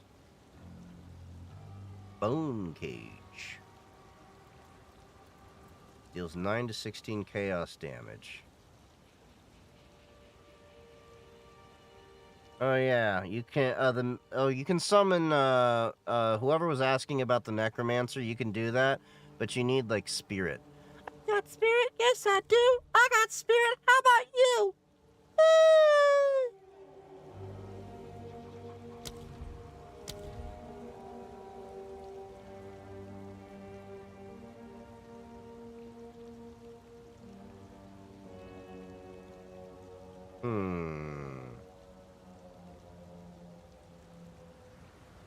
Do I want fire or electricity? 1 Orb of Storms. Ember Fusillade conjures motes of fire that hover above you. When you stop casting, the embers will launch at your enemy. Ooh, that's neat. Orb of Storms chains lightning to nearby enemies. Any lightning spell cast within the ring will cause additional arcs to shoot out. Ooh, so I can, you know... Frost bolts chill the ground and slow enemies. Spark projectiles bounce off walls. This Ember Fusillade conjures motes of fire that hover above you. When you stop casting, the embers will launch at your enemies. I kind of like the idea of fire. Yeah, alright. We'll do Orb of Storms.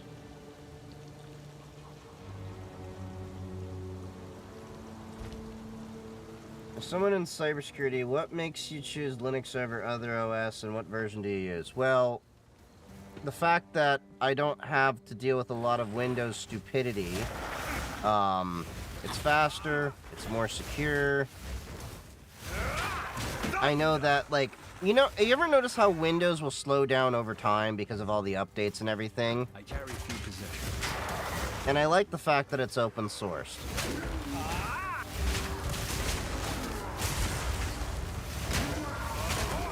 Oh, let's try the new thing.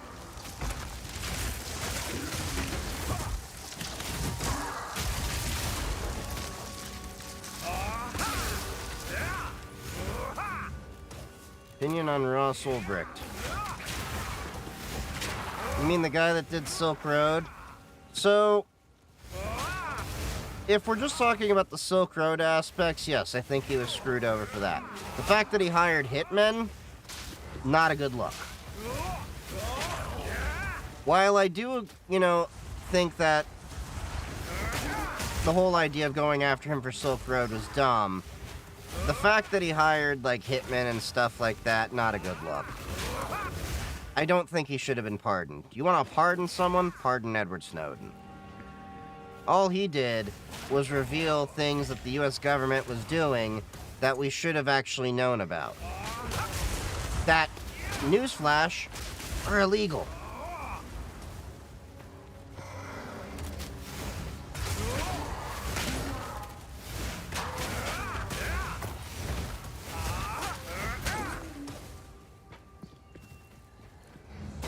I carry few possessions, and I don't have room for that.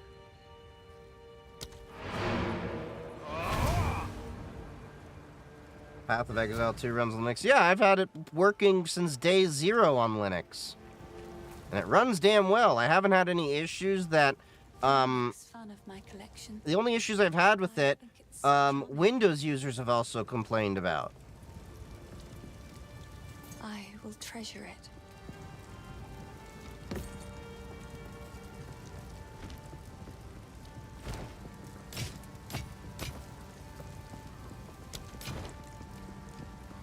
I've collected these over time. What do you think? It's beautiful. I accept. Okay, so we've got this guy over here. Augments a magic item with new random modifiers.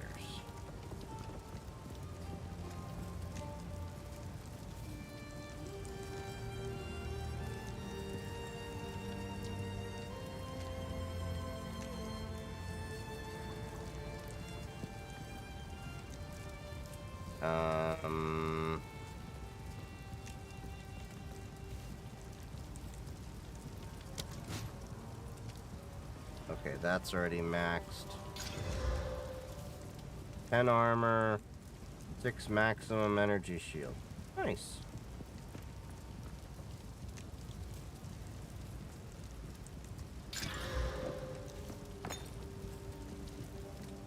Stay safe if you can. Used when you take lightning damage from a hit. Nice. Alright.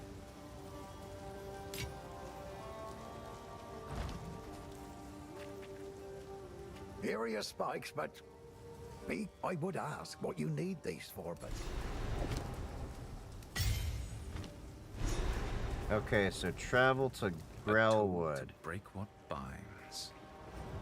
Let's see if we can finish up Red Veil. There's the obelisk.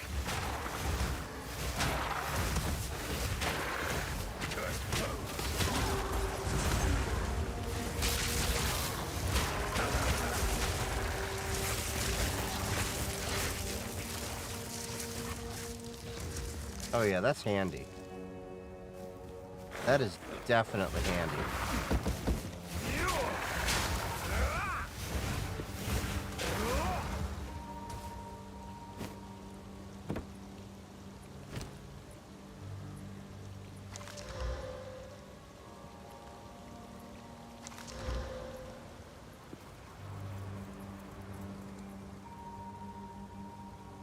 What the hell did I hit? Oh, F1. Where are we going at? Best Flipper Zero alternative. I don't know why you're so, like, stuck on the Flipper Zero. Like I said, it's a fun toy. You can do everything with the Flipper Zero with, like, an Arduino and many other different, devices.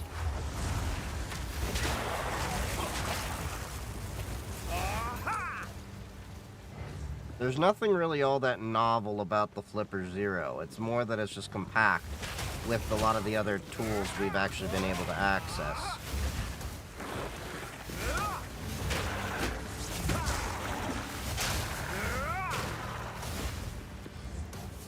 Something cheaper. Like I said, you can make a lot of these things. You want to do RFID and all that stuff, you can get, like, what is it, the Proxmark or something like that. There's lots of these little inexpensive tools over on AliExpress and stuff.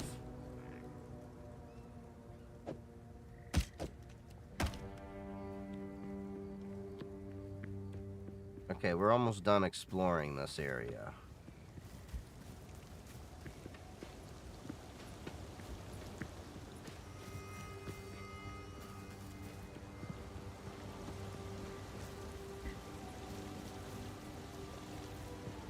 Okay, we got this little bottom section here. Might run into some enemies down there. Might not. Too soon. These fire bolts are kind of powerful.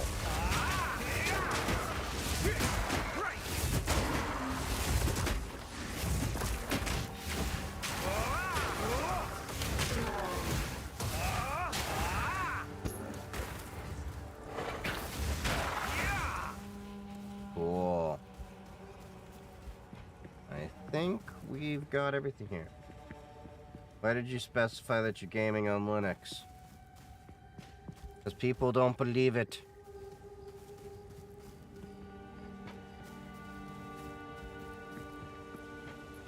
Can you enable screen rotation for better view? I don't think it has screen rotation, if I remember. Although, if I do remember, I should probably, I'm covering up some of the stuff. There, I moved my camera for the, Twitch people. My use for Flipper Zero? Amiibo copying. Yeah, you can do that. I've seen some people do that. Nothing novel, but it is convenient for that, to say the least.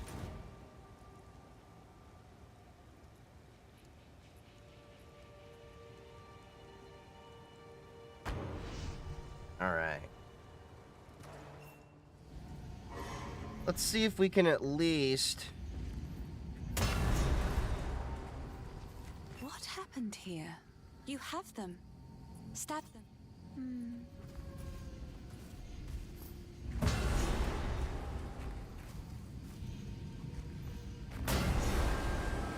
Alright, so we stabbed the runic spikes. We got that dude popped from the tree. He's unconscious, but he's breathing. Bye. So now I gotta go back to the Clearfell encampment. That was DEF CON last year. See the shirt. You going this year? DEF CON was great. I'm possibly going to go. I'm still confirming a few things. You know, work, all that jazz. Making sure that The wound. I can afford it. It should be fatal, but somehow he clings only by accounts. The grim tangle.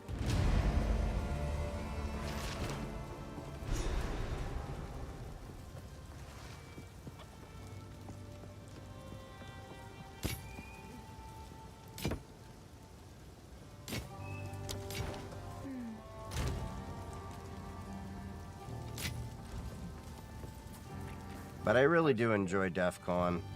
I'm hoping to go this year. If I do, I'll probably be there for B-sides too.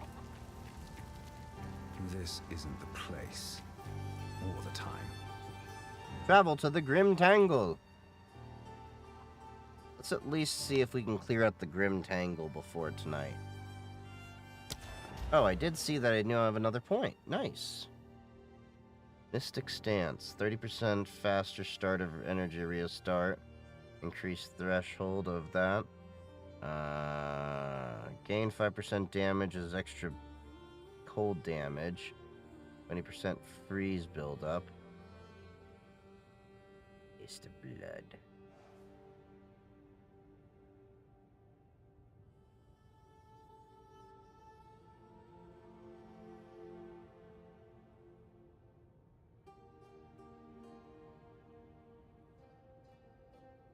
Okay, I can do 1, 2, 3, 4.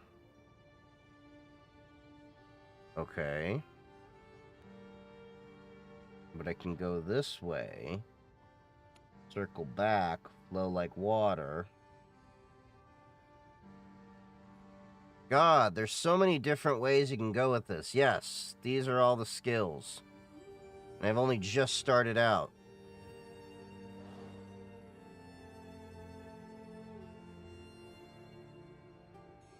And I think I can always respec these later if I remember.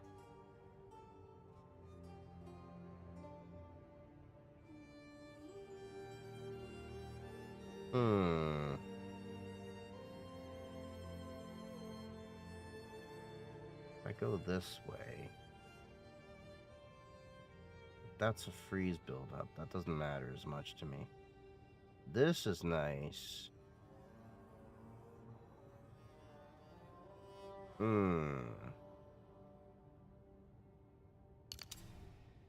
Let's do this. And then I can get that, double back, and get some more evasion, and yeah. That should work.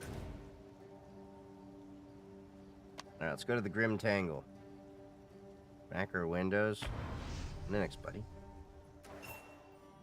This is Path of Exile 2.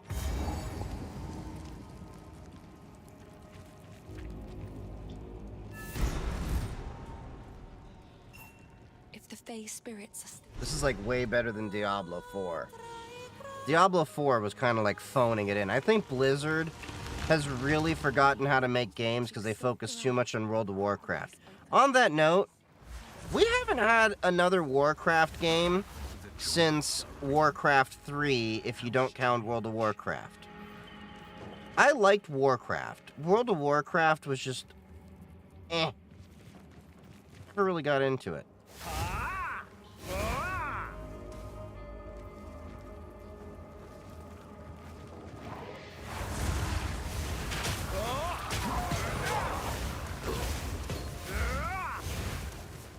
It's got a rune.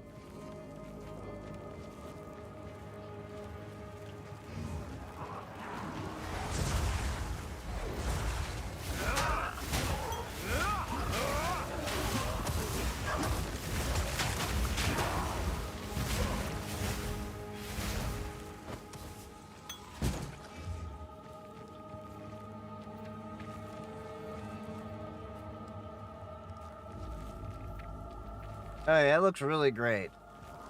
And it runs really great. I haven't had any issues playing this game since day 0, other than network latency issues tied to the game's servers.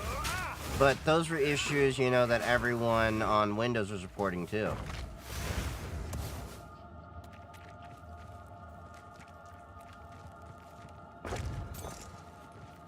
Got a golden ticket. Got a golden town to make it shine.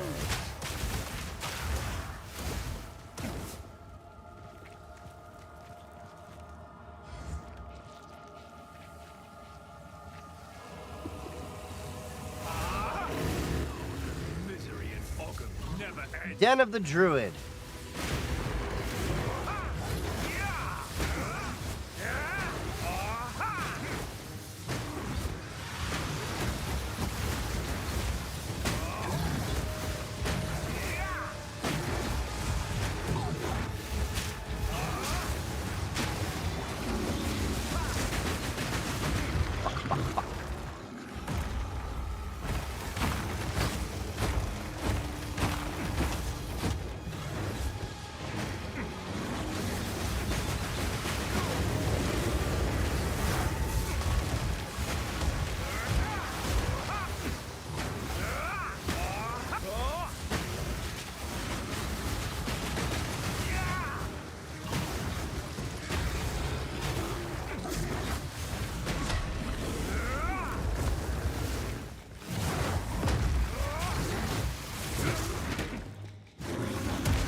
gonna have casting time.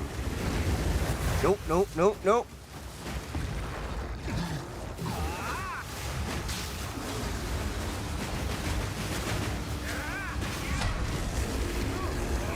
Come on, come on.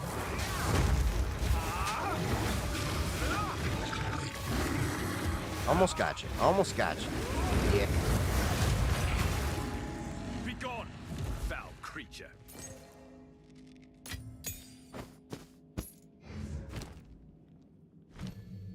Okay, level 1 Fort Gem.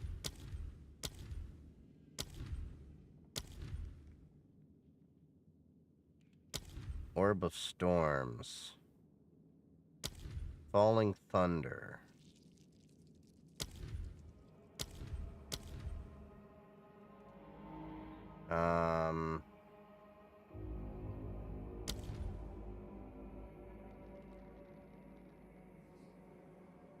Yeah, that was a big boy. Big toxic boy. And he wasn't even the big boy. I forget that I have the spark skill. I need to remember to use that more.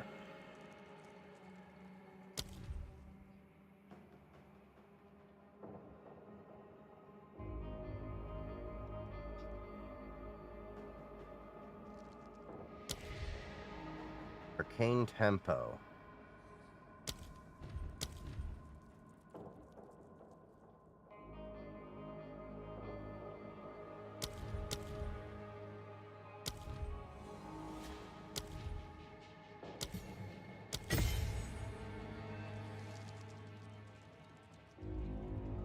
Okay. Yeah, we'll do that.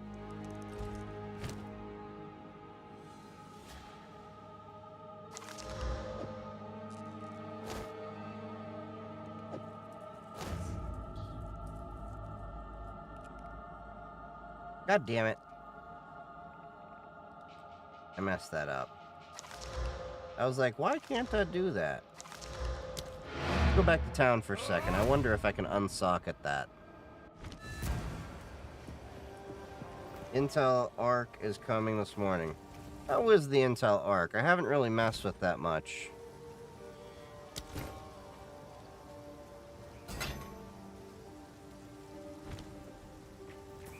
How can I help?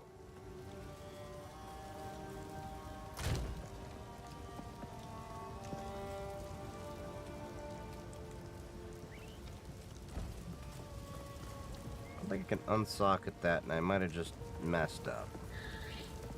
Oh well. Yes? We'll be able to play it with it in a short 3 hours. Nice. Stay safe, if you can. I've been curious about playing with those, but yeah. Adds a rune socket to a martial weapon or armor.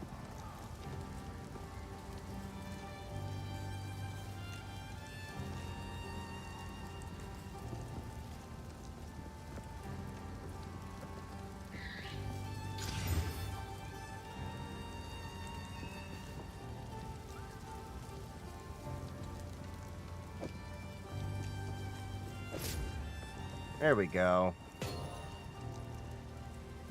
Some extra shield. 20% increased armor, evasion, and energy shield.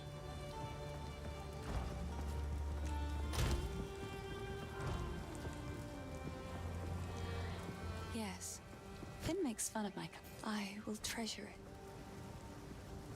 Okay, so I can't really remove that socket that I know of, but we got a little bit of fire resistance, so it's something.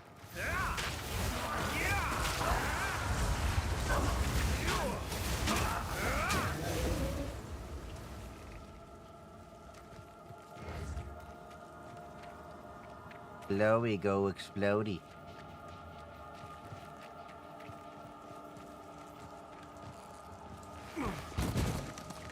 Glowy go boom. I want to see if Intel rig can be a viable idea for certain specific retro. Well, I hear good things about the Intel GPUs, so they're not trying to go after the high-end market. I see that they're going after the low-end market. And there definitely is a good market to be had there, because not everyone needs, like, a nice NVIDIA GPU. I only get NVIDIA because I need the RTX stuff and CUDA, when it comes to certain workloads, but I'm not what most people are probably dealing with. There we go, exploding.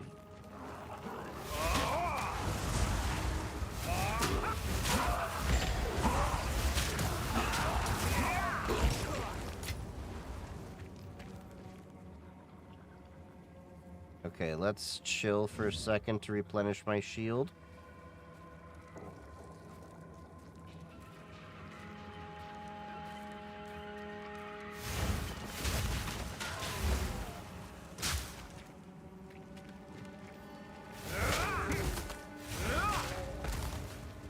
So this is kind of nice that I can get range on them at least.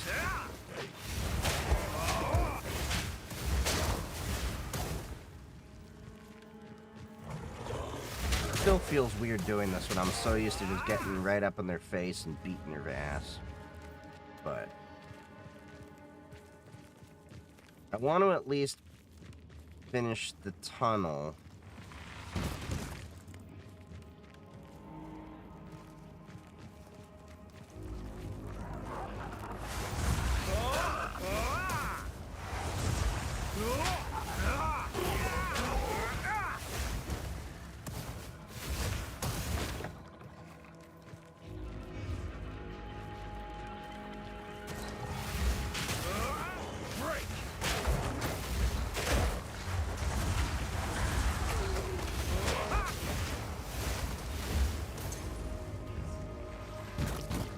Someone's spamming the chat on the game. The Grim Tangle. Simply put, certain open source virtual machine type software that focus on retro gaming seem to be adopting Intel Arcs and getting some progress done. Well, that's nice. Yeah, I remember when Intel was rumoring on the GPU long ago and the Xeon Phi. I still have the Xeon Phi card I bought on eBay a while ago. Never got around to using it, but I still have it. I had this idea of running a bunch of Docker containers inside of it, because you could actually do that with that. It was a coprocessor. But I know Intel had some rough starts with their GPU, but it seems like they've ironed out most of the issues. And I think it's nice that we actually have 3 GPUs in the market, manufacturers, because I think it lets AMD and NVIDIA get a little bit more sensible with things. Plus, like I said, not everyone needs an NVIDIA GPU. I've been telling a lot of people, like, NVIDIA's great if you're streaming and content creating and all that, but really AMD's just fine too. I've been, my Mozilla video that I rendered, I edited and rendered that using the laptop as a test, and that was all using the AMD Radeon 780M built into the laptop. I didn't even turn the NVIDIA 4070 on in that laptop. Honestly, most of the time I'm using that laptop, I'm using the Radeon. It's plenty powerful.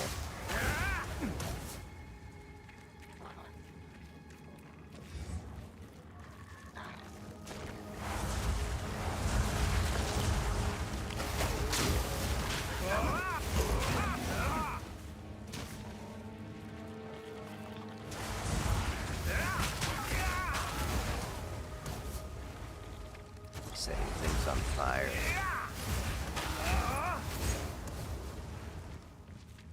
This dungeon is feeling a lot easier than when I was doing this as a warrior. Kind of weird.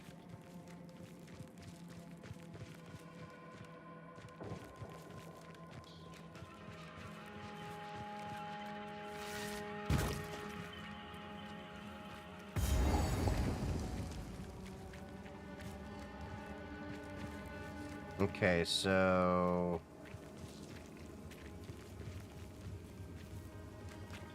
I see there's that. Did I miss anything? I feel like I missed something.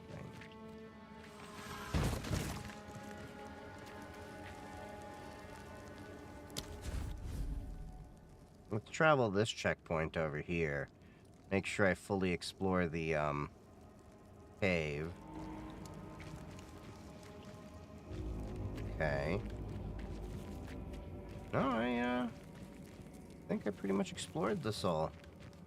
But I guess I gotta get to the Eternal Cemetery of the Eternals.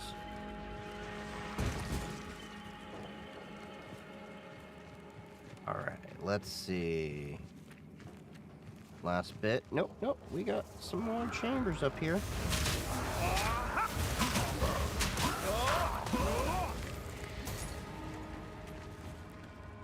Okay, now I think we got everything.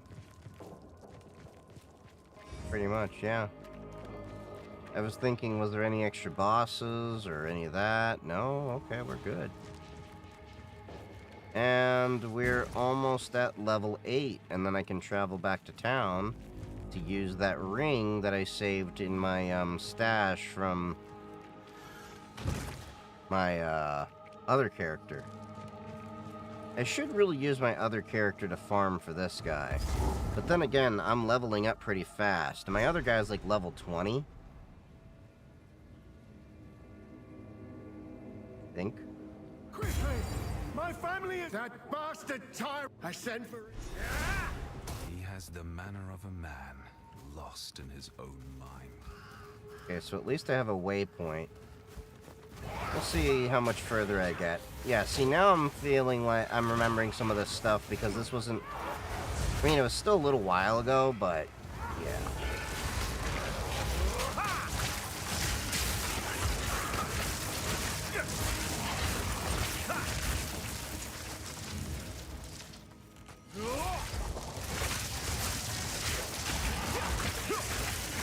Just spam the electricity.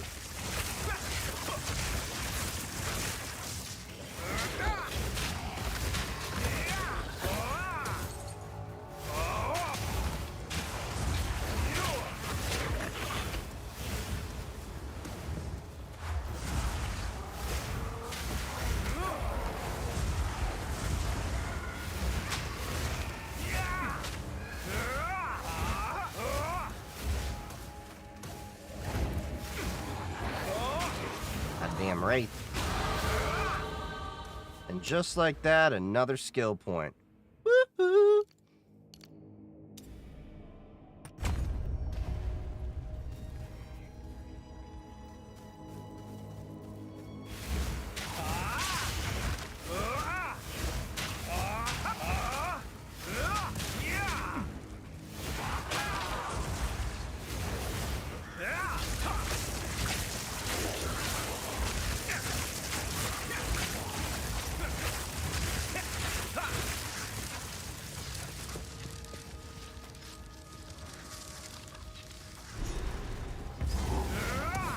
Our victory is never complete, so long as the Ezamites resist us. Let this graveyard erase their stain on the land. Got me mid-roll. Dick. Late 3D effects, so glide games when running in a VM used to have choppy performance no matter how good of a rig you had. Now Box Game Diamond gets some of those games to run just dandy, provided you're going Intel CPU, Intel Arc GPU. Yeah, see, but I like my AMD CPUs.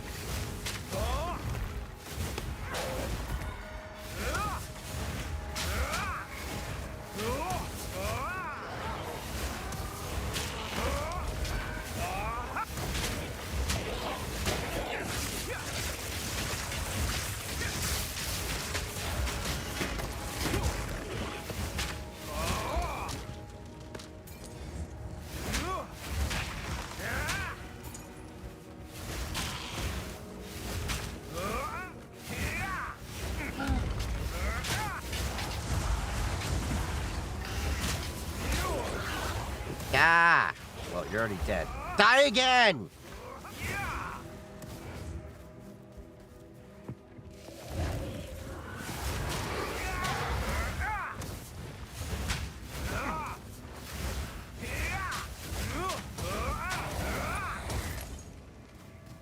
Okay. Just clearing the cemetery.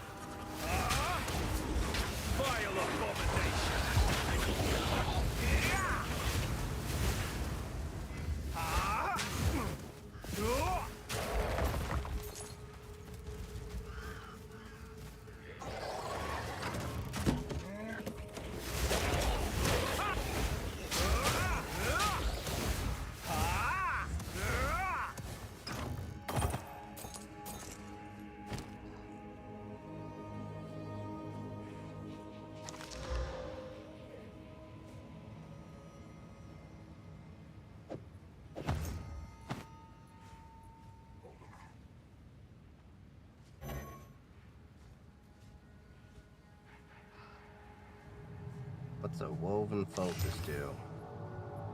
An energy shield.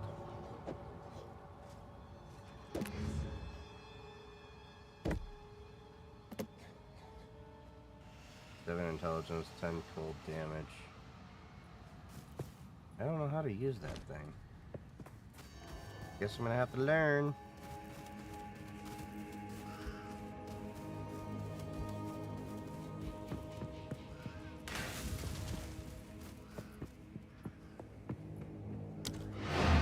Alright, let's see. The cemetery area is really cool looking. Diablo 2, Bloods, Ravens.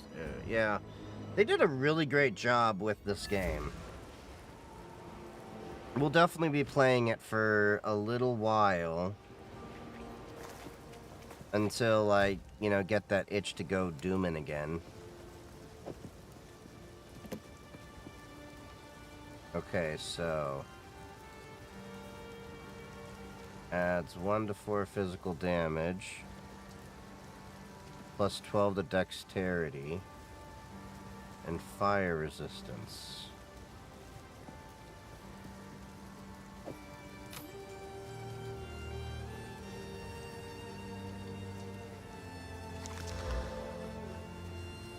I don't have any cold bubble spells.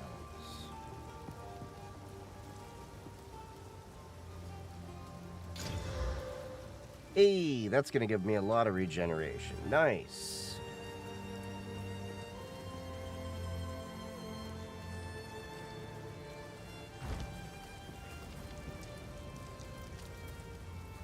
Hello.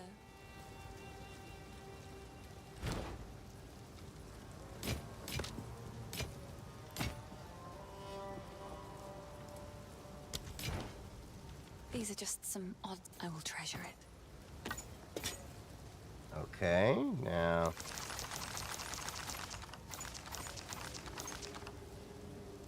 cool.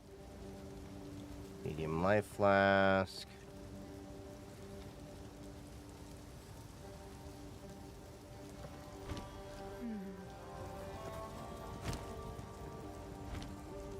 Go back to the stash. All right.